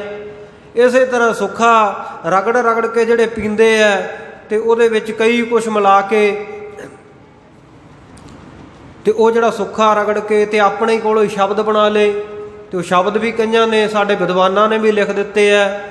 ਜਿਵੇਂ ਪੰਥ ਪ੍ਰਕਾਸ਼ ਦੇ ਵਿੱਚ 5 ਜਿਲਦਾਂ ਪੰਥ ਪ੍ਰਕਾਸ਼ ਦੀਆਂ, ਅਤੇ ਉਹਨਾਂ ਦੇ ਵਿੱਚ ਸਾਡੇ ਸਿੱਖ ਪੰਥ ਦਾ ਬੜਾ ਵੱਡਾ ਵਿਦਵਾਨ ਹੋਇਆ ਗਿਆਨੀ ਗਿਆਨ ਸਿੰਘ ਜੀ, ਉਹਨਾਂ ਨੇ ਵੀ ਜਗ੍ਹਾ ਜਗ੍ਹਾ ਦੇ ਉੱਤੇ ਲਿਖ ਦਿੱਤਾ ਕਿ ਉਹ ਭਾਈ ਸਾਹਿਬ ਆਪ ਵੀ ਉਹ ਆਦੀ ਸਨ, ਤਕੜੀ ਅਫੀਮ ਖਾਂਦੇ ਸਨ, ਡੋਡੇ ਵਗੈਰਾ ਉਹ ਛਕਦੇ ਸੀ। ਅਤੇ ਇੱਕ ਵਾਰ ਕਹਿੰਦੇ ਸਿੱਖ ਪੰਥ ਦੇ ਮਹਾਨ ਸੰਤ ਕਵੀ ਭਾਈ ਵੀਰ ਸਿੰਘ ਜੀ, ਉਹਨਾਂ ਨੂੰ ਜਦੋਂ ਪਤਾ ਲੱਗਿਆ ਵੀ ਗਿਆਨੀ ਗਿਆਨ ਸਿੰਘ ਐਡਾ ਵਿਦਵਾਨ ਹੈ, ਪਰ ਇਹਦੇ ਵਿੱਚ ਭੈੜ ਹੈ, ਇਹਦੇ ਵਿੱਚ ਐਬ ਹੈ, ਕਿਉਂਕਿ ਕਈ ਵਾਰ ਇਹ ਹੁੰਦਾ ਹੈ ਵੀ ਬੰਦਾ ਵਿਦਵਾਨ ਬਹੁਤ ਹੁੰਦਾ, ਬਹੁਤ ਉਹਦੇ ਕੋਲੇ ਗੁਣ ਹੁੰਦਾ ਹੈ, ਪਰ ਉਹਦੇ ਵਿੱਚ ਐਬ ਕੋਈ ਨਾ ਕੋਈ ਇਹੋ ਜਿਹਾ ਹੁੰਦਾ ਜਿਹੜਾ ਉਹਦੇ ਸਾਰੇ ਗੁਣਾਂ ਨੂੰ ਢੱਕ ਲੈਂਦਾ ਹੈ। ਅਤੇ ਕਈ ਵਾਰੀ ਇਹ ਹੁੰਦਾ ਬੰਦਾ ਐਬੀ ਖੈਬੀ ਬੜਾ ਹੁੰਦਾ ਹੈ, ਉਹਦੇ ਵਿੱਚ ਗੁਣ ਹੀ ਇੱਕ ਇੰਨਾ ਚੰਗਾ ਹੁੰਦਾ ਵੀ ਸਾਰੇ ਉਹਦੇ ਔਗਣਾਂ ਨੂੰ ਢੱਕ ਲੈਂਦਾ ਹੈ। 99 ਔਗਣ ਇੱਕ ਗੁਣ ਕਰਕੇ ਢੱਕੇ ਜਾਂਦੇ ਹੈ, ਪਰ ਕਈਆਂ ਦਾ ਇੱਕ ਔਗਣ ਉਹਦੇ 99 ਗੁਣਾਂ ਨੂੰ ਢੱਕ ਲੈਂਦਾ। ਅਤੇ ਭਾਈ ਵੀਰ ਸਿੰਘ ਜੀ ਇਹ ਸੋਚ ਕੇ ਗਏ, ਕਹਿੰਦੇ ਚਲੋ ਚੱਲਦੇ ਆ, ਸਵੇਰ ਦਾ ਵੇਲਾ ਸੀ, ਤੋ ਚਾਦਰੇ ਦੀ ਬੁੱਕਲ ਜੀ ਮਾਰੀ ਬੈਠੇ ਸਨ ਗਿਆਨੀ ਗਿਆਨ ਸਿੰਘ ਜੀ, ਅਤੇ ਭਾਈ ਵੀਰ ਸਿੰਘ ਜੀ ਜਾ ਕੇ ਕੋਲ ਬਹਿ ਗਏ, ਜਲ ਪਾਣੀ ਮੰਗਾਇਆ, ਅਤੇ ਸਵੇਰ ਦਾ ਵੇਲਾ ਸੀ ਅਤੇ ਉਹਨਾਂ ਨੇ ਮਾਵਾ ਹਾਲੇ ਛਕਿਆ ਨਹੀਂ ਸੀ, ਖਾਧੀ ਨਹੀਂ ਸੀ ਅਫੀਮ। ਅਤੇ ਉਹ ਸੋਚਦੇ ਆ ਵੀ ਹੁਣ ਭਾਈ ਵੀਰ ਸਿੰਘ ਜੀ ਕੋਲੇ ਆ ਕੇ ਬਹਿ ਗਏ, ਅਤੇ ਖਾਵਾਂ ਤਾਂ ਕਿਵੇਂ ਖਾਵਾਂ, ਸਰੀਰ ਨੂੰ ਤੋੜ ਲੱਗੇ। ਅਤੇ ਅਮਲੀਆਂ ਦੀ ਕਹਿੰਦੇ ਅੱਖ ਆ ਨਾ ਜਿਹੜੀ ਬੜੀ ਤੇਜ਼ ਹੁੰਦੀ ਆ ਕਾਂ ਵਰਗੀ, ਅਤੇ ਅੱਖ ਜੀ ਬਚਾ ਕੇ ਭਾਈ ਵੀਰ ਸਿੰਘ ਜੀ ਤੋਂ, ਅਤੇ ਉਹਨੇ ਕਈ ਵਾਰੀ ਕੋਸ਼ਿਸ਼ ਕੀਤੀ, ਪਰ ਭਾਈ ਵੀਰ ਸਿੰਘ ਜੀ ਵੀ ਉਹਦੀ ਨਜ਼ਰਸਾਨੀ ਕਰ ਰਹੇ ਸੀ, ਦੇਖ ਰਹੇ ਸੀ ਧਿਆਨ ਦੇ ਨਾਲ ਵੀ ਗਿਆਨੀ ਗਿਆਨ ਸਿੰਘ ਬਾਰੇ ਜੋ ਸੁਣਿਆ ਵਾਕਈ ਗੱਲ ਸੱਚੀ ਹੈ। ਜਦੋਂ ਭਾਈ ਵੀਰ ਸਿੰਘ ਨੇ ਦੇਖਿਆ ਵੀ ਇਹ ਗਿਆਨੀ ਗਿਆਨ ਸਿੰਘ ਵੀ ਮੇਰੀ ਨਜ਼ਰਸਾਨੀ ਕਰ ਰਿਹਾ, ਵੇਖ ਰਿਹਾ ਮੇਰੇ ਵੱਲ ਵੀ ਮੈਥੋਂ ਅੱਖ ਬਚਾ ਕੇ ਇਹਨੇ ਨਸ਼ਾ ਕਰਨਾ ਹੈ, ਤਾਂ ਭਾਈ ਵੀਰ ਸਿੰਘ ਜੀ ਨੇ ਜਾਣ ਬੁੱਝ ਕੇ ਥੋੜ੍ਹਾ ਜਿਹਾ ਮੌਕਾ ਦੇ ਤਾ ਉਹਨੂੰ, ਥੋੜ੍ਹੀ ਜਿਹੀ ਨਿਗਾਹ ਆਸੇ ਪਾਸੇ ਕੀਤੀ, ਤਾਂ ਗਿਆਨੀ ਗਿਆਨ ਸਿੰਘ ਨੇ ਉਹ ਚਾਦਰਾ ਲਪੇਟਿਆ ਹੋਇਆ, ਅਤੇ ਵਿੱਚ ਉਹਨੇ ਗੋਲੀ ਜੀ ਵੱਟ ਕੇ, ਅਤੇ ਜਦੋਂ ਮੂੰਹ ਦੇ ਵਿੱਚ ਪਾਉਣ ਲੱਗੇ ਨਾ, ਤਾਂ ਭਾਈ ਵੀਰ ਸਿੰਘ ਨੇ ਉਹਨਾਂ ਦੀ ਬਾਂਹ ਫੜ ਲਈ, ਕਹਿੰਦੇ ਭਾਈ ਸਾਹਿਬ ਇਹ ਕੀ ਕਰਨ ਲੱਗੇ ਹੋ? ਕਹਿੰਦਾ ਜੀ ਬਸ, ਕਹਿੰਦਾ ਇਹ ਆਦਤ ਜੀ ਬਣੀ ਹੋਈ ਹੈ ਅਤੇ ਵਰਤ ਲਈਦਾ, ਕਹਿੰਦਾ ਆਦਤ ਜੀ ਬਣੀ ਹੋਈ ਹੈ ਰੋਜ਼, ਫਿਰ ਕਹਿੰਦਾ ਮੈਂ ਵਰਤਦਾ ਇਹਨੂੰ। ਉਹ ਕਹਿੰਦਾ ਚੱਲ ਤੂੰ ਤਾਂ ਜਿਹੜਾ ਵਰਤਦਾ ਉਹ ਤਾਂ ਠੀਕ ਹੈ, ਤੈਨੂੰ ਜਿਹੜਾ ਐਬ ਲੱਗਿਆ ਹੋਇਆ, ਪਰ ਤੂੰ ਇਹ ਗੁਰੂ ਸਾਹਿਬ ਦੇ ਮੂੰਹੋਂ ਤਾਂ ਨਾ ਕਹਾ, ਇਤਿਹਾਸ ਵਿੱਚ ਤਾਂ ਨਾ ਐਸਾ ਲਿਖ, ਜਿਹੜੇ ਤੇਰਾ ਇਹ ਪੰਥ ਪ੍ਰਕਾਸ਼ ਪੜ੍ਹਨਗੇ, ਜਿਹੜੇ ਤੇਰੀਆਂ ਰਚਨਾਵਾਂ ਪੜ੍ਹਨਗੇ, ਉਹਨਾਂ 'ਤੇ ਕੀ ਅਸਰ ਹੋਵੇਗਾ? ਉਹ ਤਾਂ ਸਮਝਣਗੇ ਨਾ ਵੀ ਗੁਰੂ ਸਾਹਿਬ ਵੀ ਵਰਤਦੇ ਸੀ ਅਤੇ ਸਾਨੂੰ ਵੀ ਵਰਤ ਲੈਣਾ ਚਾਹੀਦਾ। ਗੁਰੂ ਸਾਹਿਬ ਹਰੇਕ ਪ੍ਰਕਾਰ ਦੇ ਨਸ਼ੇ ਨੂੰ ਮਨ੍ਹਾ ਕਰਦੇ ਆ, ਵਿਵਰਜਿਤ ਕਰਦੇ ਹੈ, ਅਤੇ ਤੂੰ ਲਿਖ ਦਿੱਤਾ। ਅਤੇ ਉਸ ਵੇਲੇ ਆਖਿਆ ਭਾਈ ਸਾਹਿਬ ਜੀ ਮੈਥੋਂ ਗਲਤੀ ਹੋ ਗਈ, ਅਗਾਂਹ ਤੋਂ ਜਿਹੜਾ ਮੈਂ ਸੋਧ ਕਰ ਦੇਵਾਂਗਾ, ਜਦੋਂ ਮੈਂ ਕਿਤਾਬ ਛਪਾਵਾਂਗਾ। ਤਾਂ ਫਿਰ ਕਹਿੰਦੇ ਗਿਆਨੀ ਗਿਆਨ ਸਿੰਘ ਨੇ ਅਗਲੇ ਐਡੀਸ਼ਨ ਦੇ ਵਿੱਚ ਇਹ ਸੋਧ ਕੀਤੀ ਸੀ, ਜੋ ਤਵਾਰੀਖ ਉਹਨਾਂ ਨੇ ਲਿਖੀ ਹੈ, ਉਹਦੇ ਵਿੱਚ ਨਹੀਂ ਕਿਤੇ ਜ਼ਿਕਰ ਮਿਲਦਾ ਵੀ ਗੁਰੂ ਸਾਹਿਬ ਨੇ ਕੋਈ ਨਸ਼ਾ ਕੀਤਾ, ਅਫੀਮ ਵਰਤੀ। ਸੋ ਇਸ ਪ੍ਰਕਾਰ ਕਈ ਆਪ ਵਰਤਣ ਵਾਲੇ ਹੁੰਦੇ ਆ ਨਾ ਜਿਹੜੇ, ਉਹ 100 ਤਰ੍ਹਾਂ ਦੇ ਬਹਾਨੇ ਘੜ ਲੈਂਦੇ ਆ, 100 ਤਰ੍ਹਾਂ ਦੇ ਉਹ ਆਪਣੇ ਕੋਲ ਸ਼ਬਦ ਬਣਾ ਲੈਂਦੇ ਆ, ਸੁੱਖਾ ਮਿਰਚਾਂ ਛਾਣ ਕੇ ਸਾਫ ਕੀਆ 2 ਵਾਰ, ਇਸ ਤਰ੍ਹਾਂ ਦੇ ਸ਼ਬਦ ਬਣਾ ਲੈਂਦੇ ਆ। ਇਹ ਗਿਆਨੀ ਗਿਆਨ ਸਿੰਘ ਨੇ ਲਿਖਿਆ, ਅਤੇ ਉਹਦਾ ਹੀ ਆਸਰਾ ਲੈ ਕੇ ਫਿਰ ਅਗਾਂਹ ਜਿਹੜੇ ਵਰਤਣ ਵਾਲੇ, ਅਤੇ ਉਹ ਚਲਾਈ ਜਾਂਦੇ ਆ ਕੰਮ ਆਪਣਾ।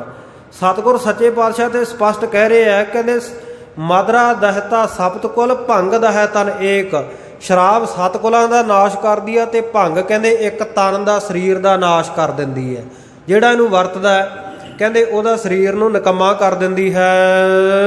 ਸਤਿਗੁਰ ਦਾ ਤਾਂ ਜਗਤ ਝੂਠਾ, ਨਿੰਦਾ ਦਹੈ ਅਨੇਕ। ਇਸੇ ਤਰ੍ਹਾਂ ਕਹਿੰਦੇ ਸਤਨਾਮ ਹੈ ਸੰਸਕ੍ਰਿਤ ਦੇ ਵਿੱਚ 100 ਦਾ, ਕਹਿੰਦੇ ਜਿਹੜਾ ਜਗਤ ਝੂਠ ਤੰਬਾਕੂ ਵਰਤਦਾ ਨਾ, ਕਹਿੰਦੇ ਉਹਦੀਆਂ 100 ਕੁਲਾਂ ਦਾ ਨਾਸ਼ ਹੋ ਜਾਂਦਾ ਹੈ, ਪੀੜ੍ਹੀ ਦਰ ਪੀੜ੍ਹੀ ਅਸਰ ਰਹਿੰਦਾ 100 ਕੁਲਾਂ ਤੱਕ। ਅਤੇ ਇਸ ਪ੍ਰਕਾਰ ਕਹਿੰਦੇ ਨਿੰਦਾ ਦਾ ਹੈ ਅਨੇਕ। ਅਤੇ ਜਿਹਨੂੰ ਨਿੰਦਾ ਵਾਲੀ ਬਿਮਾਰੀ ਲੱਗੀ ਹੈ ਨਾ, ਨਿੰਦਾ ਦਾ ਵੀ ਨਸ਼ਾ ਹੀ ਹੈ ਇੱਕ ਤਰ੍ਹਾਂ ਦਾ, ਕਈਆਂ ਨੂੰ ਨਸ਼ਾ ਹੁੰਦਾ ਬਹੁਤ, ਉਹ ਸਤਸੰਗ ਵਿੱਚ ਵੀ ਆਉਣਗੇ, ਗੁਰੂ ਘਰ ਵਿੱਚ ਵੀ ਆਉਣਗੇ, ਪਰ ਜਦੋਂ ਮੌਕਾ ਜਿਹਾ ਮਿਲੇ ਉਹ ਸੰਗਤ ਵਿੱਚ ਬੈਠੇ ਵੀ ਇੱਕ ਦੂਜੇ ਨਾਲ ਕਾਨਾਫੂਸੀ ਜੀ ਕਰਦੇ ਹੀ ਰਹਿੰਦੇ ਆ।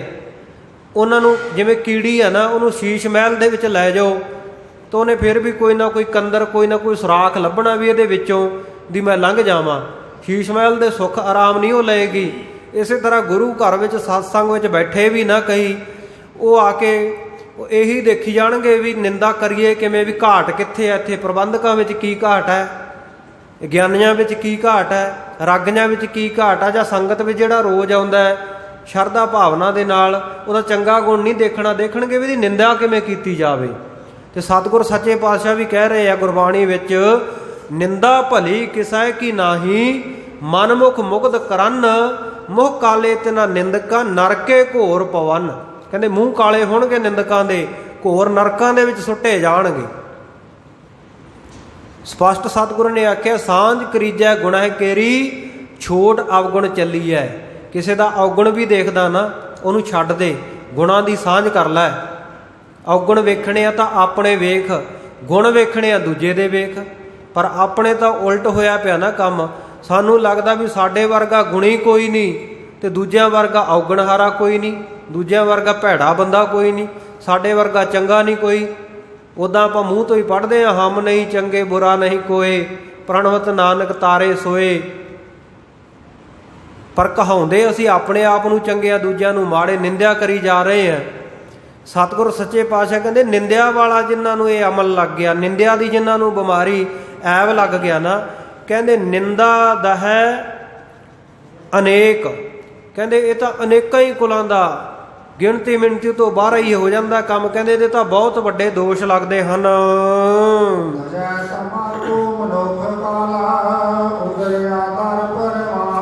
ਜਿਹੜਾ ਵੀ ਮਨੁੱਖ ਕਲਯੁਗ ਦੇ ਵਿੱਚ ਕਹਿੰਦੇ ਇਹ ਤੰਬਾਕੂ ਨੂੰ ਛੱਡ ਦੇਵੇਗਾ, ਭੈੜੀ ਬੂਟੀ ਦਾ ਤਿਆਗ, ਜਗਤ ਜੂਠ ਤੰਬਾਕੂ ਨਾ ਸੇਵ, ਗੁਰੂ ਕੇ ਬਚਨਾਂ ਉੱਪਰ ਸ਼ਰਧਾ ਨਿਸ਼ਚਾ ਕਰਕੇ ਛੱਡ ਦੇਵੇਗਾ, ਕਹਿੰਦੇ ਉਧਰਿਆ ਦਰ ਪ੍ਰਵਾਨ।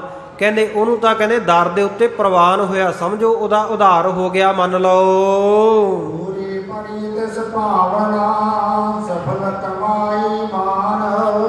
ਕਹਿੰਦੇ ਉਹਦੀ ਭਾਵਨਾ, ਜਿਸ ਭਾਵਨਾ ਨਾਲ ਗੁਰੂ ਕੇ ਬਚਨ ਨੂੰ ਮੰਨੇਗਾ, ਉਹਦੀ ਭਾਵਨਾ ਪੂਰੀ ਹੋ ਜਾਏਗੀ, ਤੇ ਉਹਦੀ ਕੀਤੀ ਹੋਈ ਜਿਹੜੀ ਕਮਾਈ ਹੈ, ਜਪ ਤਪ ਕੀਤਾ, ਕਹਿੰਦੇ ਉਹ ਵੀ ਸਫਲਾ ਹੋਵੇਗਾ।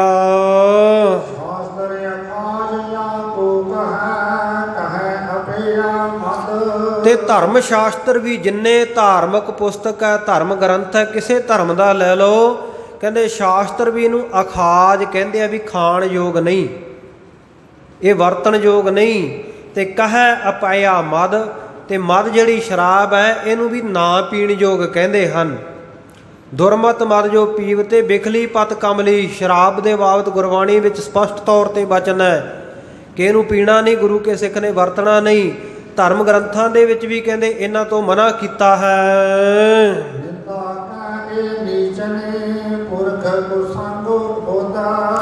ਤੇ ਕਹਿੰਦੇ ਜਿਹੜੀ ਨਿੰਦਾ ਹੈ ਇਹਨੂੰ ਧਰਮ ਗ੍ਰੰਥਾਂ ਦੇ ਵਿੱਚ ਨੀਚਣੀ ਚੰਡਾਲਣੀ ਕਿਹਾ।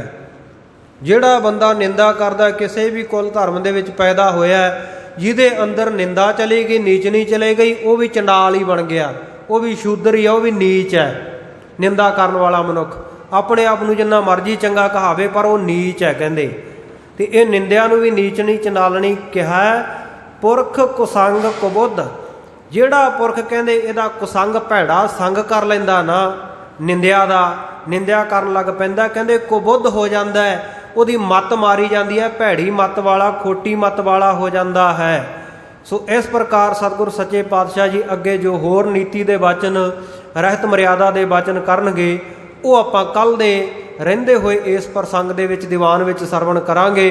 ਕਥਾ ਵਿਚਾਰ ਦੌਰਾਨ ਹੋਈਆਂ ਅਨੇਕ ਭੁੱਲਾਂ ਦੀ ਸਮੂਹ ਸੰਗਤਾਂ ਨੇ ਖਿਮਾ ਬਖਸ਼ਿਸ਼ ਕਰਨੀ। ਗਰੀਬ ਨਵਾਜ਼ ਸੱਚੇ ਪਾਤਸ਼ਾਹ ਕਿਰਪਾ ਕਰਕੇ ਆਪ ਜੀ ਦੇ ਚਰਨਾਂ ਦੀ ਸੇਵਾ ਲੈਂਦੇ ਰਹਿਣ।